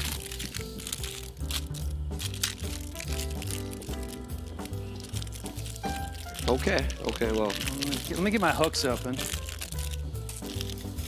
Everyone gets set up. Honestly, I've never put hooks in the in an ornament before. Oh, you'll do great then. got to make sure your hooks are not all tied up. I don't know why I'm giving you guys any clues here. So when you're done, just put them nice in a nice little order as best you can right in front of you, away from the ones that aren't done. And we'll count and see who can cook. Gaethje's practicing, but you can't use that end, Justin. Yeah, that's that's has to be the curly end. Curly end. Well, I get that, but... Well, don't tell him, don't tell him, don't tell him. No, Let's just go. no, it's not the curly end. No. What do you mean it's not the curly It's end? the actual end, yeah. You guys will be here. Wait, let's just go. Let's just go. Like, this is crazy. We don't. No, not that one. You do the actual end. Oh. Hey, take it off, Justin. Oh, that's take it too, off. that's too easy. We're about to find Oh, out. is it now? All right, we'll see. Trash talking's already starting. Yeah, so you got to go all the way through. You got to go curly. You want to go curly? Have to go curly end. Wow. All right. I mean, because that's what it's designed for, guys. I don't know if you've ever hung Christmas decorations. Okay, curly end, all right? Count of 5. 5, 4, 3, 2, 1, go! 1. What the hell? DC's last, Laura's at first. 2. Whoa, this is crazy. 3. How's he doing it? Dan's trash talking. 3. Got him there. Yeah, it's bad. You got to go curly end. 4. 4. We know who does the decorations in the Cormier house. It's not Dan. 5. How are they doing that so fast? 3 left for Helly and Laura. 6. Wow, 6 and 6. 2 more. 7. 7. Damn it, I grabbed one. I already had one. I had one. Where's my balls? Oh, I went. That's good. 8. That's good. That's a meme. What do I got here? Where are my ornaments? That doesn't have a. This doesn't have a. 9! Yeah! Got it! This doesn't have a fucking hole Yes! in it. No. All right. Good thing we're on you know what that How does that means? even happen? Okay, there's no hole in that one. Oh, they cheated, Gaethje. And they only gave me 8 balls. They only gave me 8. You counted your own. What do you mean? counted your own. What do you mean? It's been a minute. The guy only gave me 8 It's balls. been a minute. No. This is. Oh, that Gosh, was I feel stupid. good. You counted yourself. That was stupid, Laura. How you let him win? Oh, he's actually buttoning it. He's actually buttoning it. That's how you know he's a I'm gonna rookie. keep this on for a He while. literally took my ornaments I did? out of my pile. I don't think so. So I didn't have any to hang. And then I you didn't grabbed get it one. all the way Look through. at that one. How am I going to hang that? Yeah, this I had one with no hole Justin in it. didn't even This have is a weigh-in Hanging. show where Yeah. everybody's debating how I won the championship belt. We're going to take a look at who has weighed in, the early prelims, and everybody is on the board. So we are in good shape in the early prelims and on to the late prelims. And good shape here as well. All right, everybody. And then to He's the taking main English card we go. He's taking- And remember, the first 4 to weigh in were the main event and the co-main event. So right away, we knew that we were good to go. There's only one fight that will not be going on this card. So 28 fighters, 14 fights when we get set to go on Saturday. Let's take a closer look now at the main event. Knockdown for Poirier! Oh my God! Getting my hand raised is a drug that it's unexplainable. Dustin Poirier has knocked out Conor McGregor! You know, every time your hand gets raised, it's gonna open up opportunities to make more money for your family, to get bigger fights, to one day be the world champion. When I fought Holloway, it was an interim title. You know, this is an undisputed title. So that was a piece of the belt. This is the whole thing, and that's what I want. I see this fight playing out with me getting my hand raised and being the undisputed champion of the world. December 11th, Las Vegas, Nevada. I'm gonna put my arms in the air and tell my wife we did it.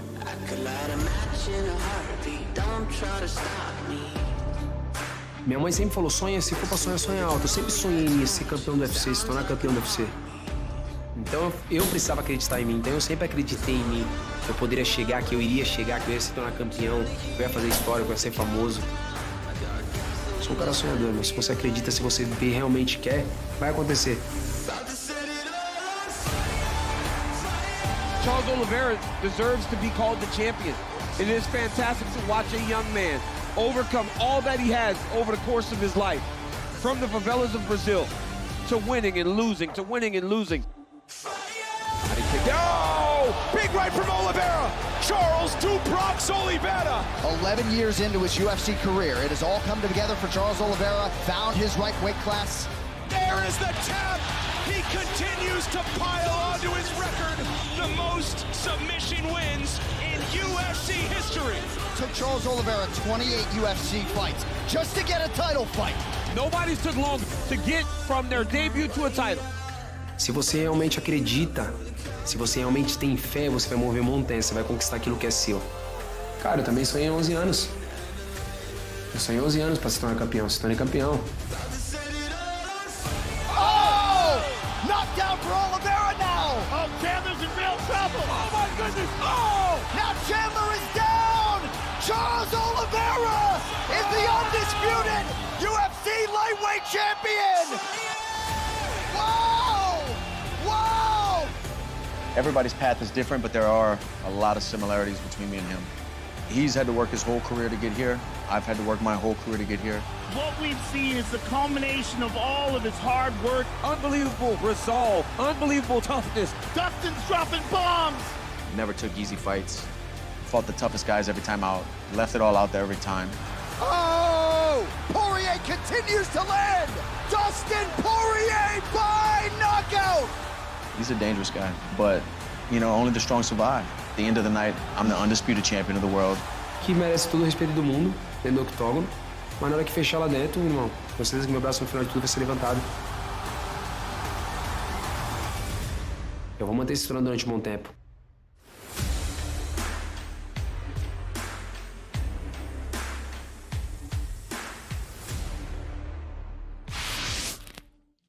And Derek Minner bringing out the curtain for him to weigh in right now, Senko. Yeah, Derek Minner is a teammate of mine. I don't enjoy seeing the curtain out. That sucks. But he is a fantastic fighter, man. I mean, a finisher. Let's see what he's. 146. Very excited to make weight with Derek Minner. Derek Minner. I mean, this guy, ridiculous number of finishes. He's got 22 wins by submission. 11 of them are guillotine. He's got one of the nastiest guillotines out there, but he definitely has his hands full in the grappling department against someone like Ryan Hall, who's got that super unusual attack, looking to steal your shoes.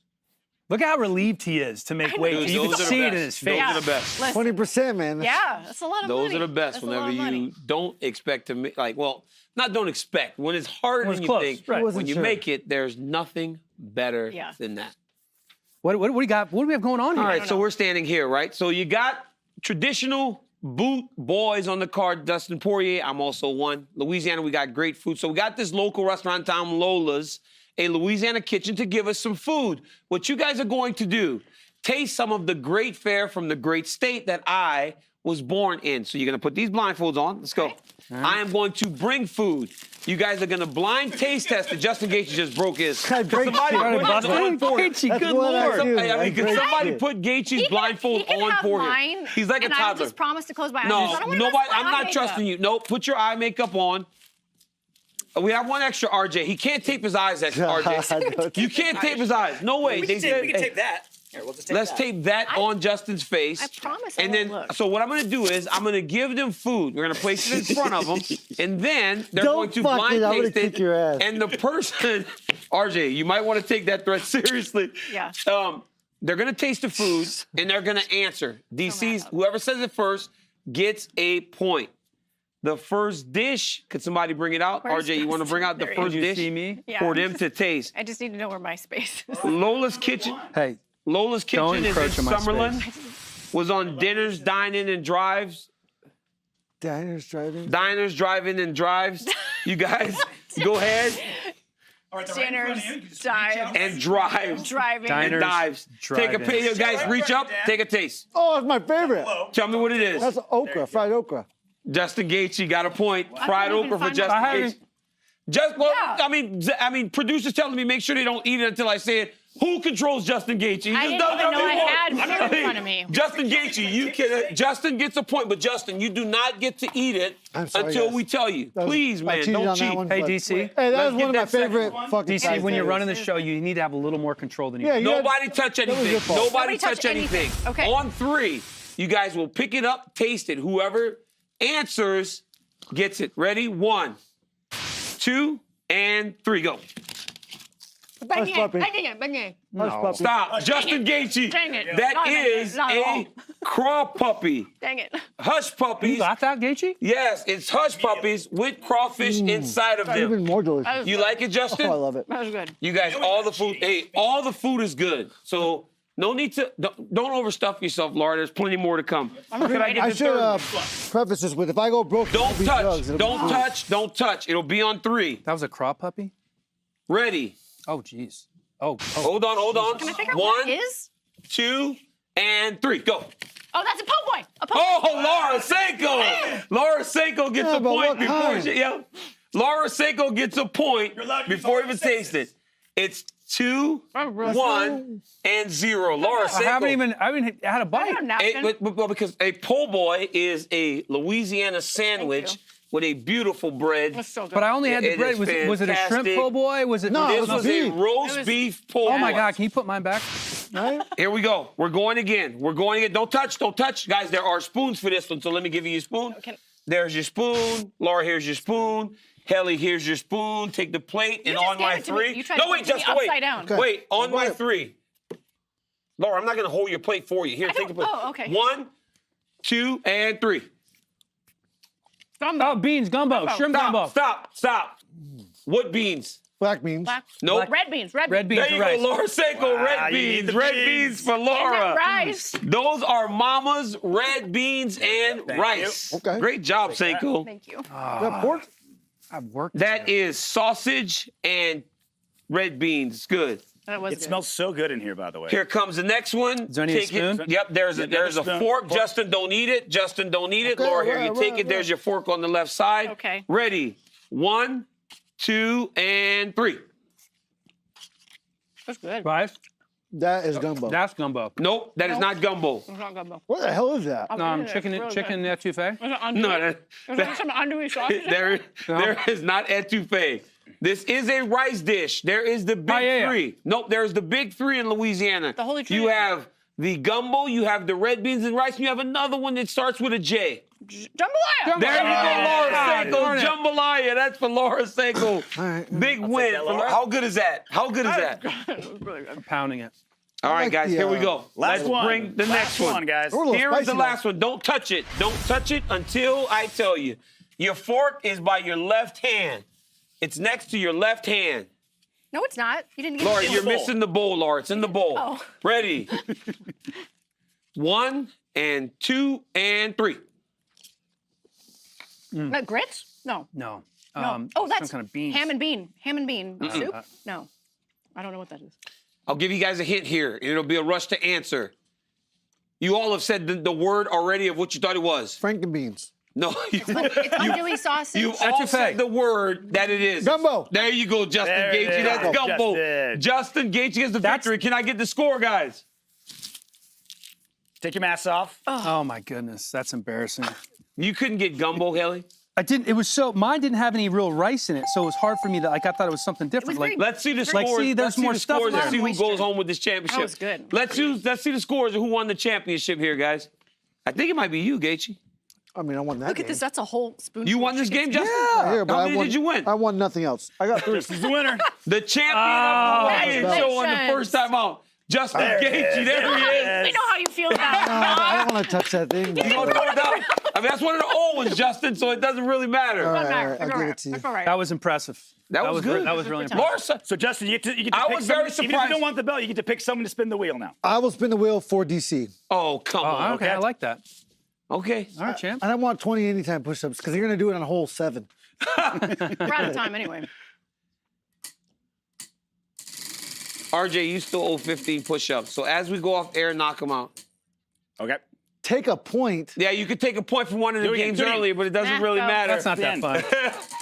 We're really breaking the Elf rules on on a this shelf. wheel. Elf on a shelf. Yeah, there Please we get go. elf on a shelf. Kevin McAllister aftershave cream. Okay, I know exactly what that is. You know but what that guys, is. before we leave, I will do the Kevin McAllister from Home Alone. But first, let's try this Purple Haze Raspberry Beer made by Abita Springs Brewing Company in Louisiana. They have water, they have beer, they have everything. So let's hit this Purple Haze real quick. There's only Purple Haze, okay. Not for everybody. Is that THC infused? It's a little different version of it. All right, I got my push-ups. What, 15 more? You got 15 more, and Tell me I've there's got to some do the THC whole. in here. Let me get in here, guys, because you remember when Kevin put the shaving cream on the classic Christmas movie Home Alone. Get RJ. Aftershave. Aftershave, right? Ready? Hold on, what are we doing I think here? I've earned a beer. No, he's I doing have it. to do the I have to do the Kevin McAllister. Hold on. Yeah. Wait, he goes, ready?